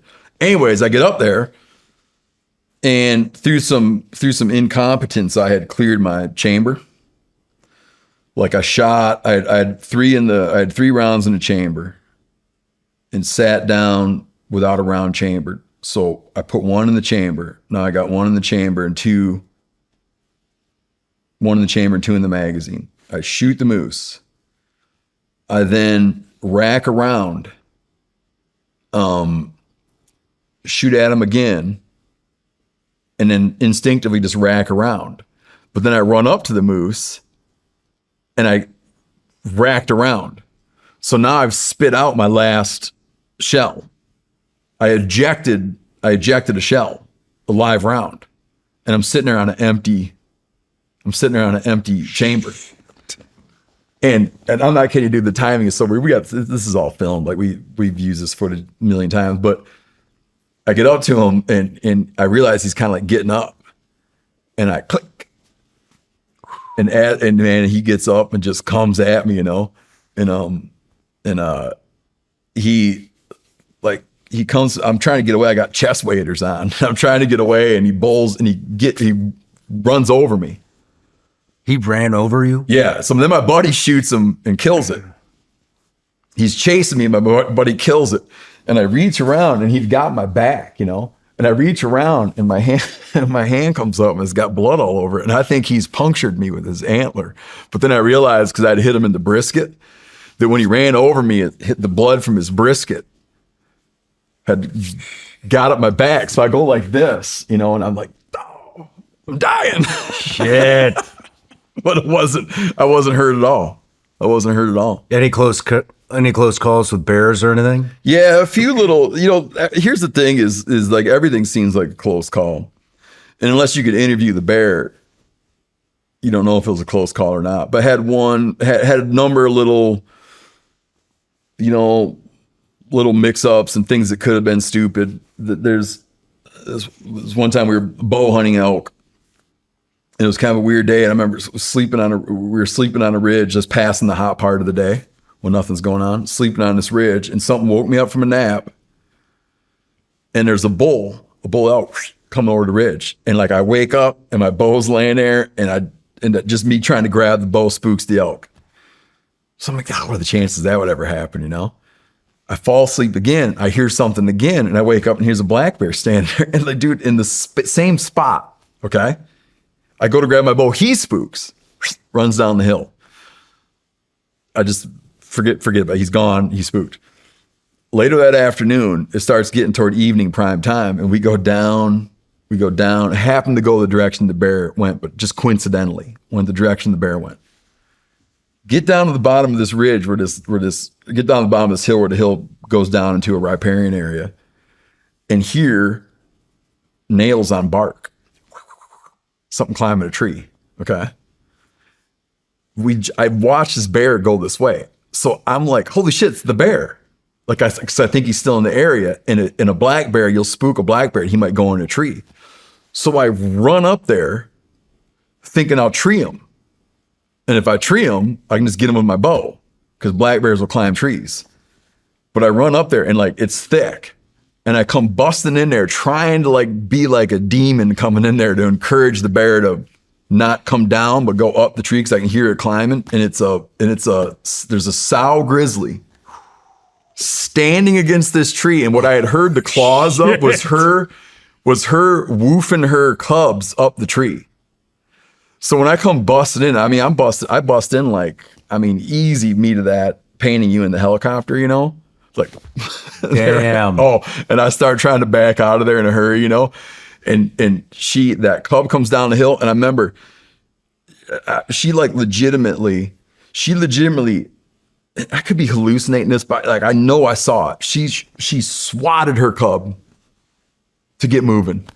She's like this, and they came spilling out of the tree, and that could have been like, yeah, that could have been just dumb. Pissed off a mama bear. How the hell do you get out of there? She just went left you alone? I got lucky. She went woofing up the hill. Whoa, whoa, whoa. And then a couple of things like that. And then one time I was involved with a bunch of other guys in like a legit bear mix up on a Fognac Island in Alaska. And we had elk hanging in a tree, and we were eating lunch under the tree. This is a totally long story about just being an idiot, but we're eating lunch under a tree with the elk hanging in it that we'd left there for a couple of days, the quartered out meat. And this bear came in, and my buddy Yanni, he had sat down, he had spray on his belt, and he had his pistol sitting on his backpack. And when that bear came in, you know what he did? So he's got the pistol laying right here and spray right here. You know what he did is he smokes it across the nose with a trekking pole. I mean, like I'm there, it's here, and he across the nose. And this other guy, my buddy Dirt, fell on it and rode it down the hill. Fell on the bear. I thought the bear carried him down the hill. Holy shit, dude. When he was trying to get out of the way and landed backward on its hump and rode it down the hill. Oh my God. Into an alder thicket. And we thought that it carried him. We all read it, that it carried him down the hill. So all of a sudden, everybody's like lunging down the hill, and he comes squirting back out of the alders, running back up. Oh my God, dude. And he rode it. This is a dude named Dirt Myth. Damn. He rode the bear. Holy shit. So we obviously what did he say when he got back? I don't remember what exactly he said, but it scared the shit out of us, man. You know what's crazy about that deal? So that's a draw permit on a Fognac Island. You have to draw an elk tag. And they're not those elk. So if you're looking at a map, if you casually looked at a map, you wouldn't notice that Kodiak and the Fognac are separate islands. There's a narrow strait that separates Kodiak and the Fognac. Years ago, they brought up elk from Washington's Olympic Peninsula and turned them loose out there on a Fognac. So it's a draw permit. We had that mix up. The next year, some dudes, and you'd probably be able to track these guys down, and one of my friends interviewed them. These Navy SEALs, a Navy SEAL drew that permit. They got attacked by a bear right there. Wow. But they killed the son of a bitch. Damn. They killed it with a pistol. Have you ever seen that video? I think it was a Russian dude. He has a side-by-side shotgun. And this grizzly keeps attacking him from all these different angles. Oh, my kid was showing me that. Dude, yeah. And I was trying to question how true it was, and he was trying to fish out. But I don't remember. You should just tell it, because I don't remember the details of it. I mean, I don't know any details. Somebody showed me the YouTube video, and I was like, holy shit, what would you do? I do recollect my kid showing me something about this. Dude, I was able to determine that it was a Russian somehow. I think it said in the description. I can't remember. Maybe it was Reddit. I can't remember what it was. But yeah, would like charge him, and you could just, I don't know if the dude had a GoPro strapped to his head or whatever, but he's just running around this side by side, and then he'd come at him from another angle. Yeah, no, this is ringing a bell. And I remember I try to teach with my kids, I try to teach skepticism. And I remember like so my kid will come to me and be like, hey, is this legit? You know, we'll watch stuff and try to figure out what we're looking at. But I don't remember the details on it. But I got to include on the bear thing. I love those bears. Like I love grizzly bears. Yeah. I like them. You know, they're scary, but I like them. You know, yeah, I'm not an anti-bear guy. You get any other close encounters? I love hearing this stuff. Just little like false charge. Me and my buddy Cal, I mentioned him earlier around the public lands issue. He and I got false charged by a bear one time, which was scary. And I remember I made like a line, an imaginary line at which I would shoot. We were hunting the grizzly bears. It was a sow with cubs. And I had an imaginary line at which I would fire, and she turned off at that imaginary line. But again, man, with those bears, it always seems like everything seems close because you can just picture it, But that's kind of my main little run-ins. I've had them too where they're coming and you're just trying to scare them off, And I remember one was coming and we were trying to shoot rocks out in front of it just to get it to not come into our camp. And I remember it would run over to look at. it would run ahead to look at what it was. It's like, what the hell was that? And I was like, that's not working.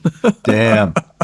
How do you determine where you're going to hunt? I mean, like around here, I've been hunting before. I just never got anything, and it was always on public land around the Midwest. And deer season in the Midwest is like bigger than Christmas. Yeah. And I'd go out and I'd be like, I'm out of here, man. There's like 50 people over here. Yeah. I'm not doing this. So I'm just curious. I mean, how do you determine where you're going to hunt?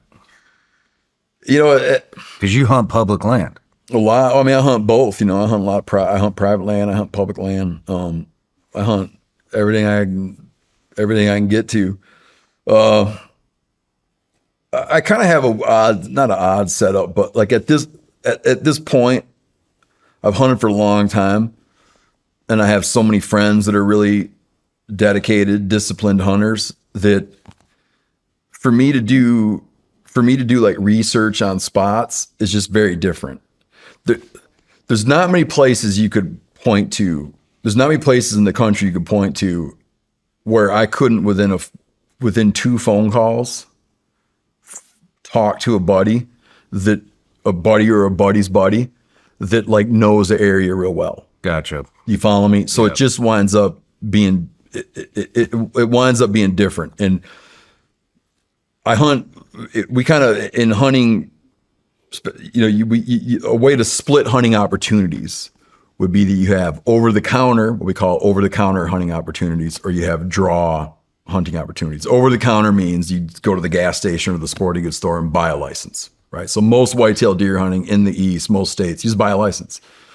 But then there's a lot of draw hunts where there's greater demand than there is supply. And so to allocate it democratically, they do these lotteries. And they're generally for a resident, they're very inexpensive. If you're applying in other states, they can be more expensive, but they're going to release 20 tags for said unit. 100 guys apply for that unit. So there's no individual that routinely hunts the spot. Gotcha. So it's kind of new for everyone every time. Okay. If I do that and I'm applying for a unit, like for instance, I mentioned going to a fognack. I had applied a bunch of years, eventually drew a fognack, but because of my social circle and professional connections, I wind up with a buddy of mine who's like, oh yeah, me and my friends have hunted it twice. We landed at this lake. You want to hike, we found them over here. If you can't find them there, go look here. And it's a perk that I can't act like isn't a big factor. So a lot of the time that someone might normally spend needing to work from the ground up, which is what I would do when I was younger, a lot of times now I'm able to ask a lot of questions. Gotcha. Another thing is there's other spots, particularly like public land spots that I like to go to. It winds up being that there's spots, I tend to go to spots I know really well and I understand seasonally what they're like. I understand the impacts of pressure on those spots. And those are the spots I go to often. And there wasn't a reason one of the reasons I like them in return is I kind of understand the rhythms of the area. Okay. Do you know what I mean? Like late November, it's going to look like this. They'll have been there. Like things that were there are probably over here now because of pressure, weather. When I say pressure, I don't mean barometric pressure, but hunting pressure, weather, whatever. And so you just kind of get trained up. But at a time I had a very, at a time when I first moved out west, we just went out and figured shit out. We were very comfortable with failure, and had a lot of time, not a lot of money, and just went. And that's the guys like that. The young guys now that I look up to are the guys that are in that phase of their life where they're just figuring it out. And they're not bitter yet. I look at my kid and his buddies. My kid and his buddies, man, they're just in the exploratory phase. Do you know what I mean? They're like, we're going to jump at that bridge and go try to get ducks. I'm like, man, that's cool as shit, man. That's great. And if they come back with nothing, they don't care. They're just in the exploring phase. And they'll someday be like me, and that phase will wind down a little bit for them, and they'll kind of have their habits.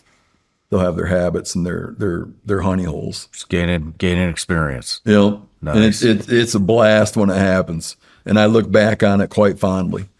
But at this point now, I just kind of have, it's just, life's different for me. Yeah. Let's talk about hunting and health. Mm-hmm. Being in the outdoors, the difference between game meat and, the shit we get at the grocery store.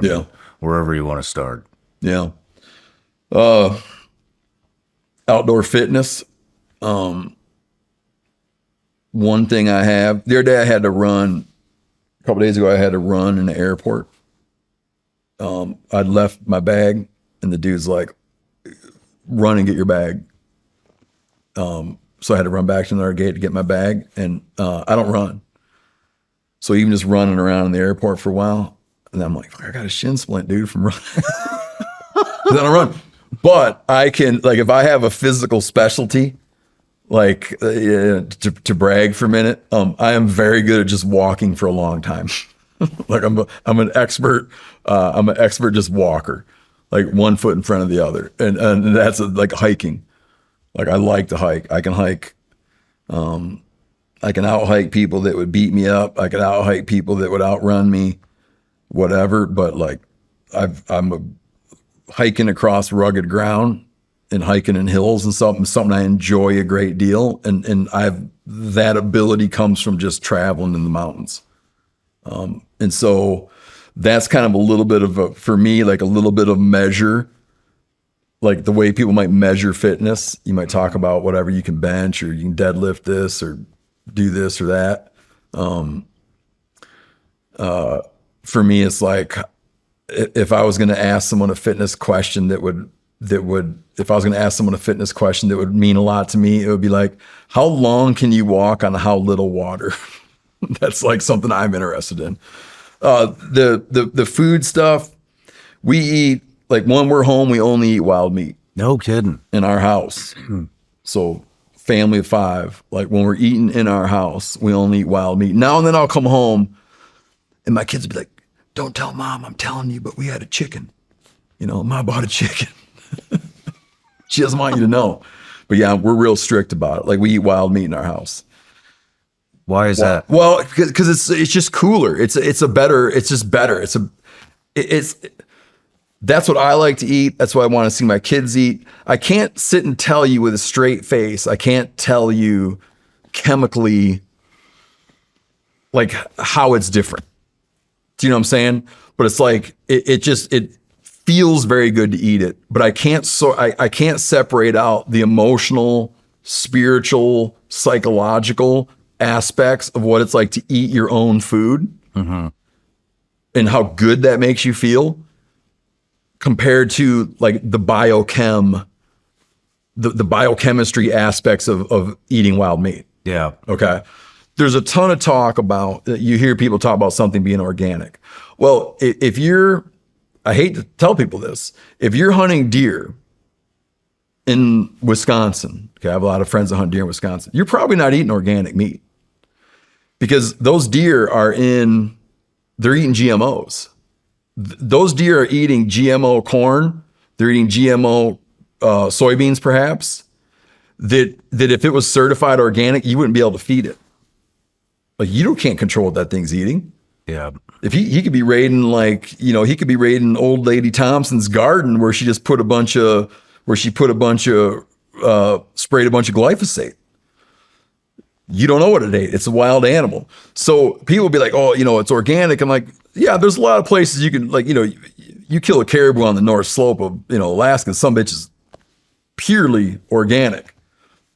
But a lot of game meat's not organic. Migratory waterfowl, that's a tough claim to make that it's organic.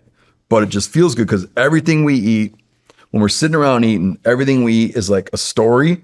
It's a celebration, and we always acknowledge this is Rosemary's deer, right? And if I don't bring it up, the kids will bring it up.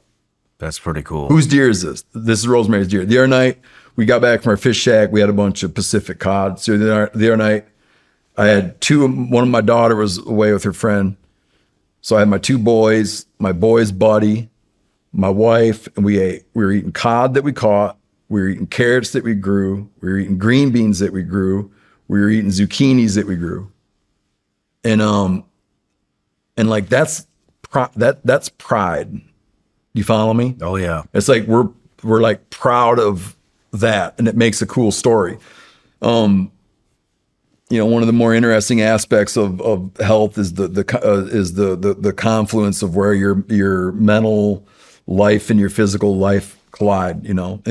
It's exciting to us, and I take an immense amount of pride in it. Yeah, that's pretty. Even if someone came and told me that it wasn't good for you, it wouldn't change my perspective. I got a buddy, a very avid outdoorsman named Parker Hall, and he likes to fish flathead catfish. Flathead catfish eat fish that eat fish. So they do a thing called bioaccumulation, meaning if there's heavy metals in the environment, like mercury or whatever, they bioaccumulate, because when a little fish gets mercury in its system, it's stored in its fat. And then imagine that you magnify it, where here's a fish that eats fish that was eating fish. So all of that, when he eats a fish, he takes that load of mercury, okay, or whatever heavy metal we might be talking about, or anything, industrial solvents, or all these things carry stuff. But when he eats a fish, he gets that fish's stuff, and it goes into his fat. And then at the end, when he's 5 years old, 6 years old, whatever, he's got a lifetime of consuming stuff that was consuming stuff, and so they get a heavy metal load. And the states, they don't do this for domestic meat, but the states will often come out with advisories. Sometimes they're very detailed. Don't eat more than one meal every month of yellow perch over 12 inches in length from Lake Washington. It might be that specific. I was saying to him one day, you're eating all these flatheads, and he also likes flathead belly. It's kind of a sort of a flathead delicacy, is the belly on a flathead, which they say is where the heavy metals accumulate. This is turned into a very long story. I was joking with Parker Hall, and I was like, well, what do you think about like the heavy metal warnings on these big flatheads? And he says, man, if I can catch and eat so many flatheads that it kills me, I win. That was where he was at. Right on, man. So even if I heard, and I've gotten sick from game meat, it doesn't change my view on it. I just like it. There's no one can tell me it's just good. I feel best eating vegetables and deer meat. And I like more and more, I like to eat food. We eat, like, when I cook for my family, which is whenever I'm home, we eat food that you look at and you know what it is. It either looks like something that came out of the dirt, or it looks like something that you chopped out of an animal. Like, that in my mind is I can't tell you this scientifically, but that's how I like to live. Yeah, that's how I like to live. Food. Yeah. So let's move into MeatEater. Mm-hmm. How did that start? That's a long story. Again, I came up as a writer. I studied magazine writing, became a magazine writer. Out of magazine writing, started doing books. Out of this came various opportunities in television. The first show I did years ago, I did a show, very short-lived. I did an 8-episode show for Travel Channel a long time ago. I was paired with a production company called 0.0 Production to do this show. The show tanked, but out of it, the guys I was working with, and 0.0 most famously worked with Anthony Bourdain, they produced Bourdain's different shows over the years. So I was working with that same crew of guys that worked on that show. And they had all, in doing our stuff, they'd kind of fallen in love with hunting. And so we decided, well, let's just do our own thing that we own. We'll do our own show. It'll be like very simple, stripped down show about going out, on hunting and fishing adventures. And so I had a little teeny kid at the time. My boy, who's 15, was a baby, and I would read him mostly books about animals. And I always liked, you'd be reading about a T-Rex or a polar bear or whatever, and it'd be like, this meat eater, this ferocious meat eater, right? Just like a thing. And I was like, I just called it that. It wasn't meant as like a advice. It wasn't meant as dietary advice. I was like referring to like these species that's what they eat. So we started doing the show, and we owned it. We only licensed it out. So we maintain the IP of it, right? And then later launched a podcast and called it that. It was the MeatEater podcast. We had a show called MeatEater. Did some guidebooks under that title, and eventually kind of built up a brand. You built up a brand, MeatEater. It's crazy. And then what's kind of cool about it is because we were doing a TV show, we would get sponsors. And so some of our very earliest people that gave us any kind of vote of confidence and backing, like there was an apparel company, First Light, and I knew the guys that started First Light, and they just started it kind of out of their homes in Ketchum, Idaho. These were like big hunters, ski bums, and they were making merino base layers for hunters. And so we kind of grew up together. And then later on, our company MeatEater was able to acquire some gear companies. So we have an apparel company, First Light. We have an American-made accessory company called FHF Gear. We have a game call company, Dave Smith. We have a game call company called Phelps Game Calls, and a decoy company, Dave Smith Decoys. And those founders are still very much involved with their businesses.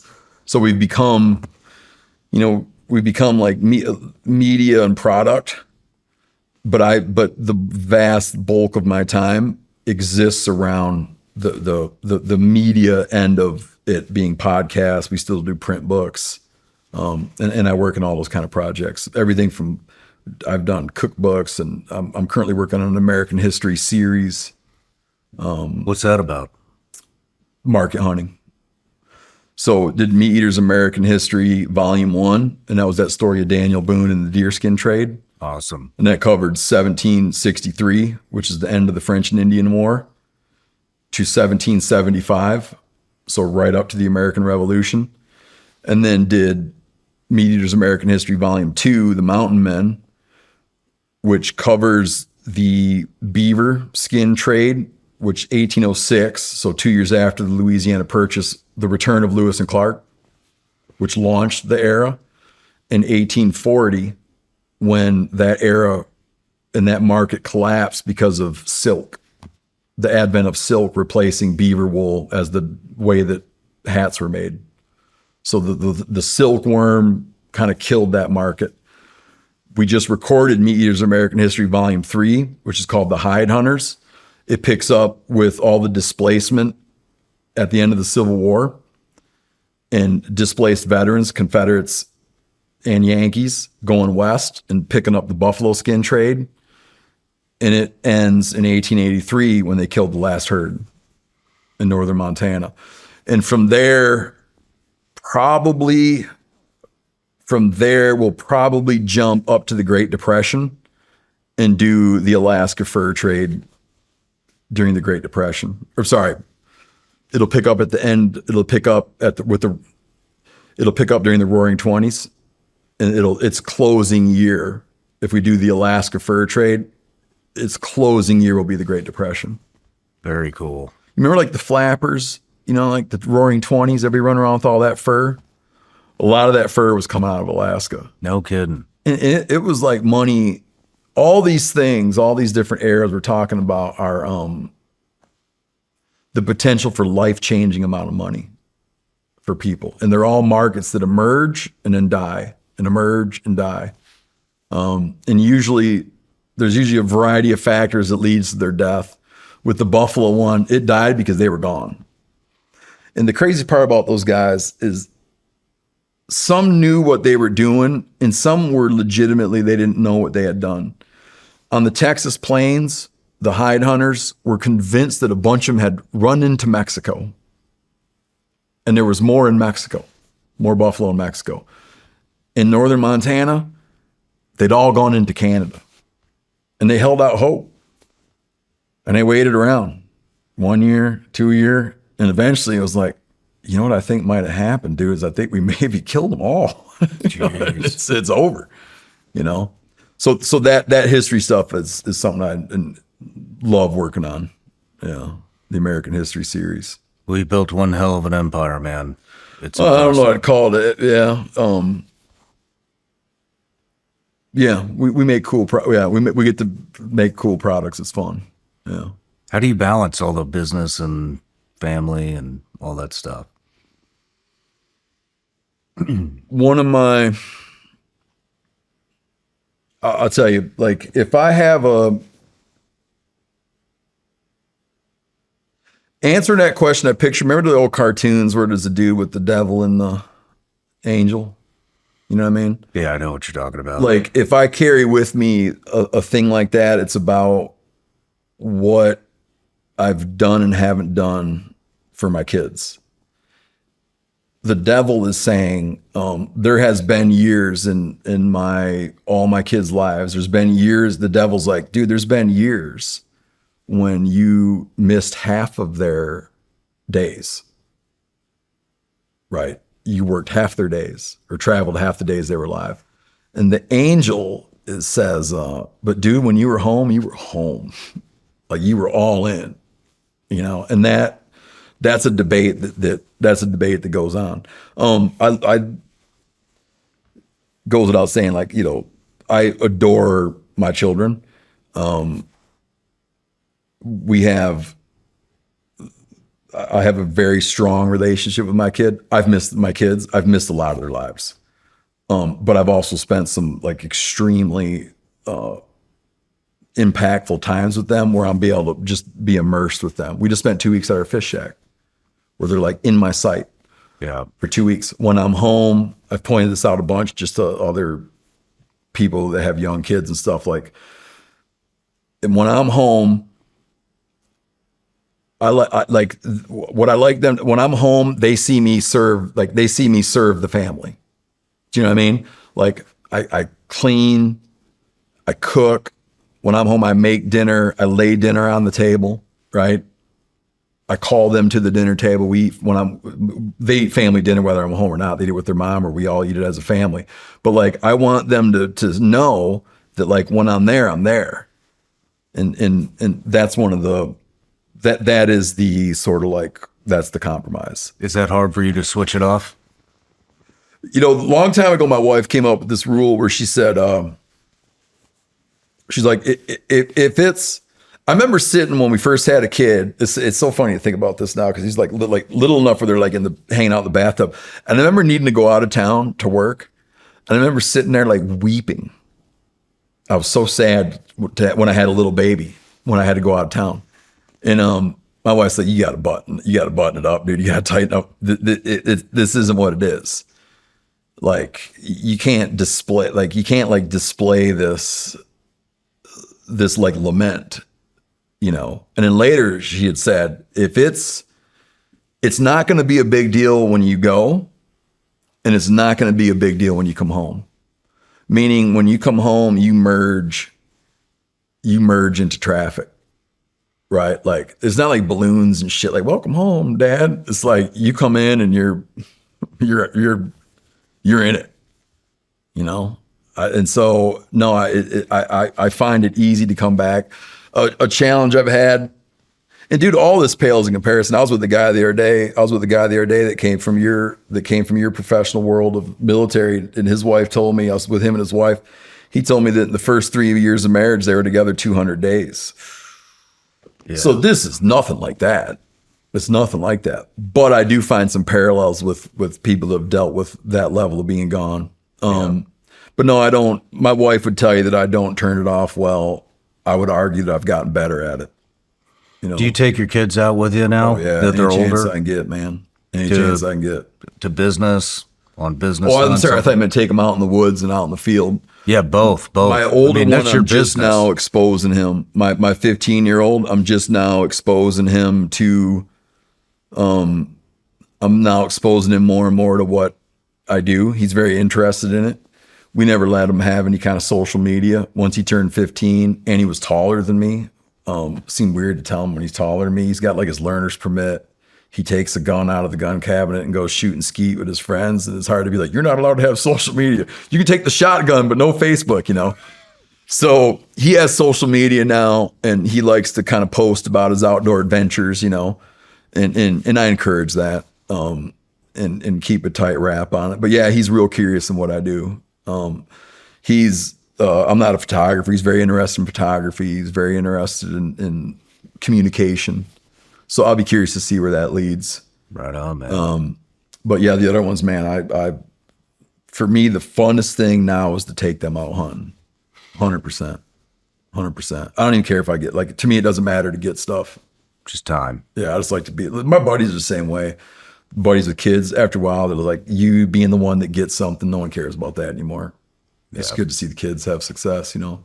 Yeah, man. That's like I was telling you at breakfast. I've been fishing with my son. He's a toddler for almost a year. This fall, it'll be a year. It's been so fucking cool to watch him like learn, figure out how to cast. He learned it in like a couple days. Yeah. I mean, now it's like trying to dodge bullets when he casts. But And all the untangling somebody and get stuff, a treble you know? hook in the nose. Yeah. But yeah, it's just, I love watching him reel a bass in, it's so cool, man. Yeah. I love being outdoors with my kid. Yeah, it's good. It's good to spend time with. It's good for them. It's good for you. Yeah, yeah.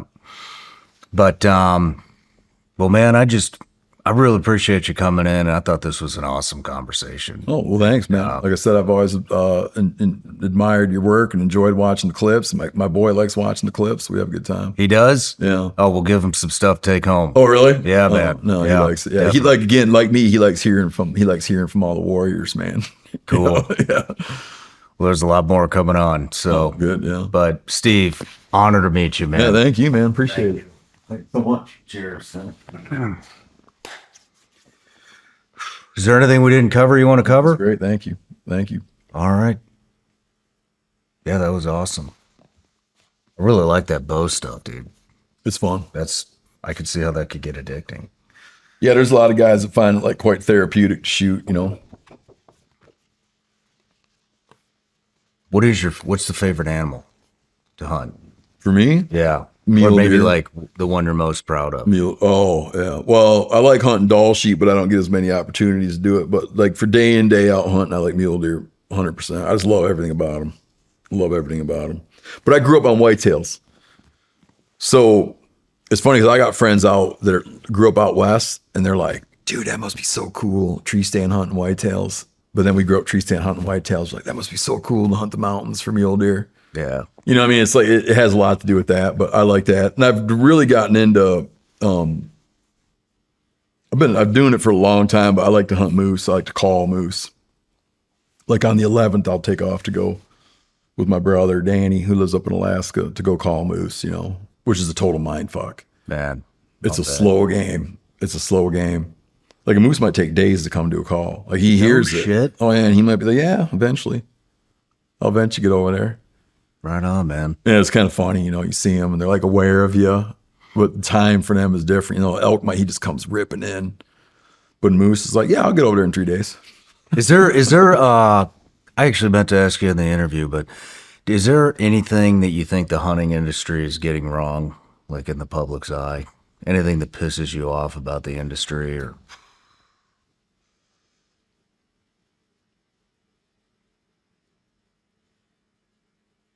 I think that, yeah, there's a handful of things, but it's not anybody. But I think that a lot of the commentary around,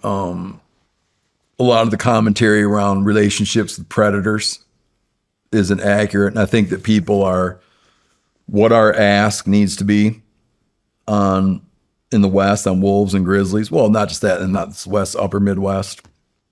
What the aspect needs to be on wolves and grizzlies is it needs to be that like they're going to be on the landscape. The days of it being that they're going to be gone, that's not going to happen. The ask needs to be that they be managed as game animals. Gotcha. It's like lamenting the existence of large predators, or just like, this whole like smoke a pack a day, or shoot, shovel, shut up shit about wolves. I don't think that that's productive.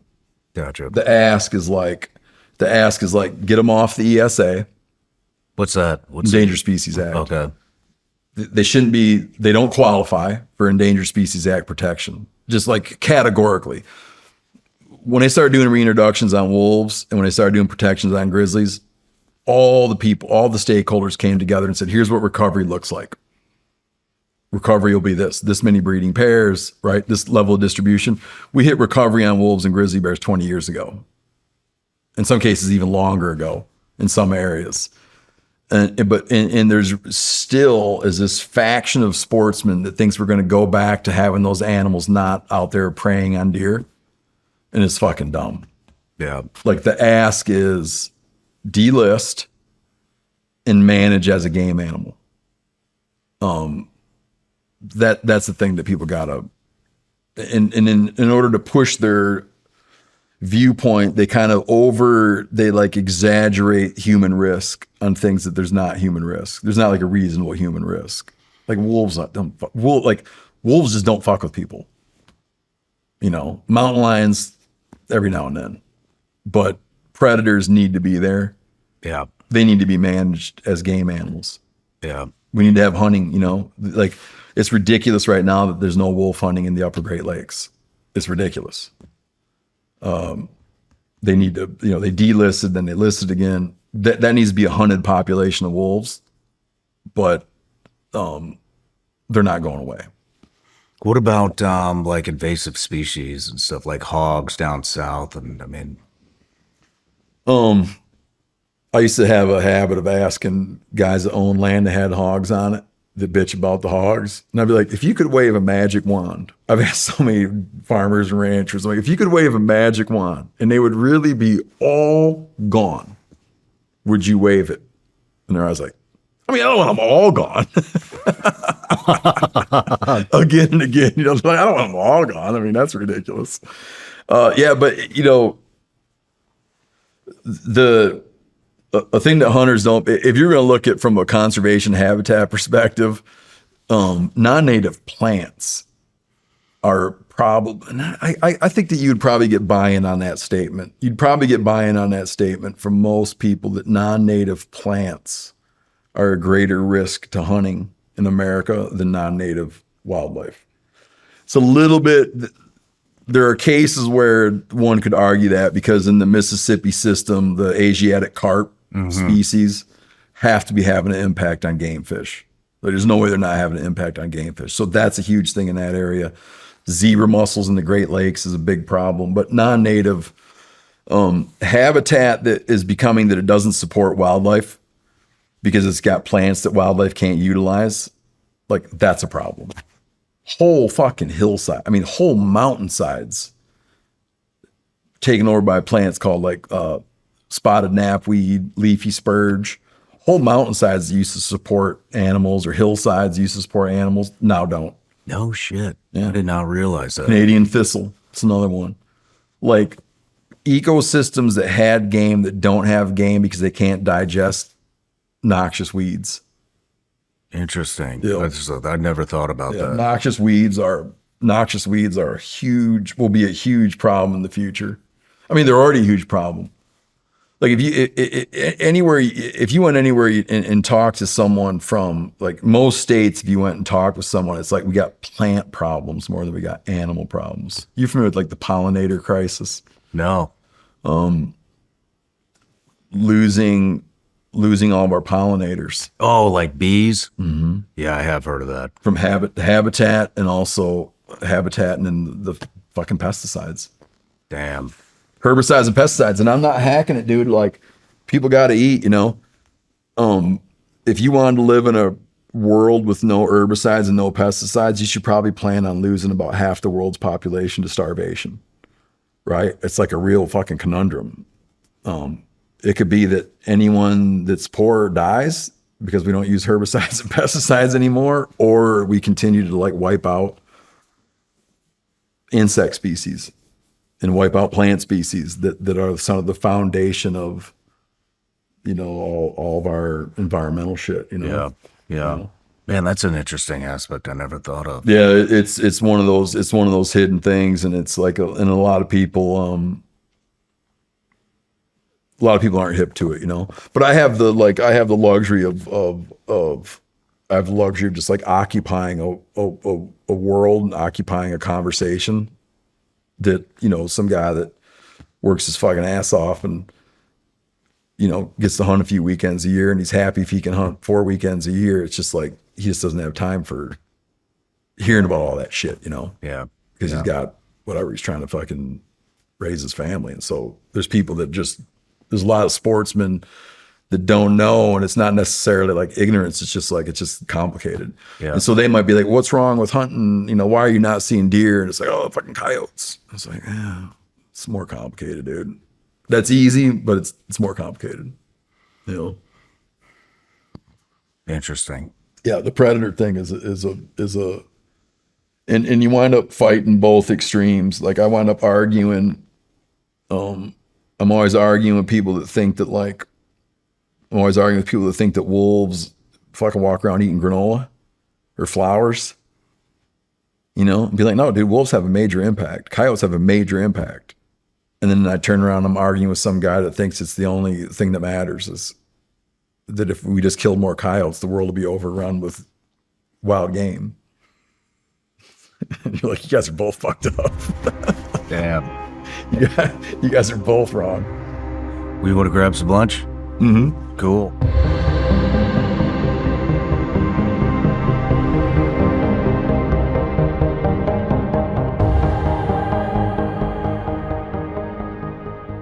No matter where you're watching Shawn Ryan Show from, if you get anything out of this, please like, comment, subscribe, and most importantly, share this everywhere you possibly can. And if you're feeling extra generous, please leave us a review on Apple and Spotify podcasts.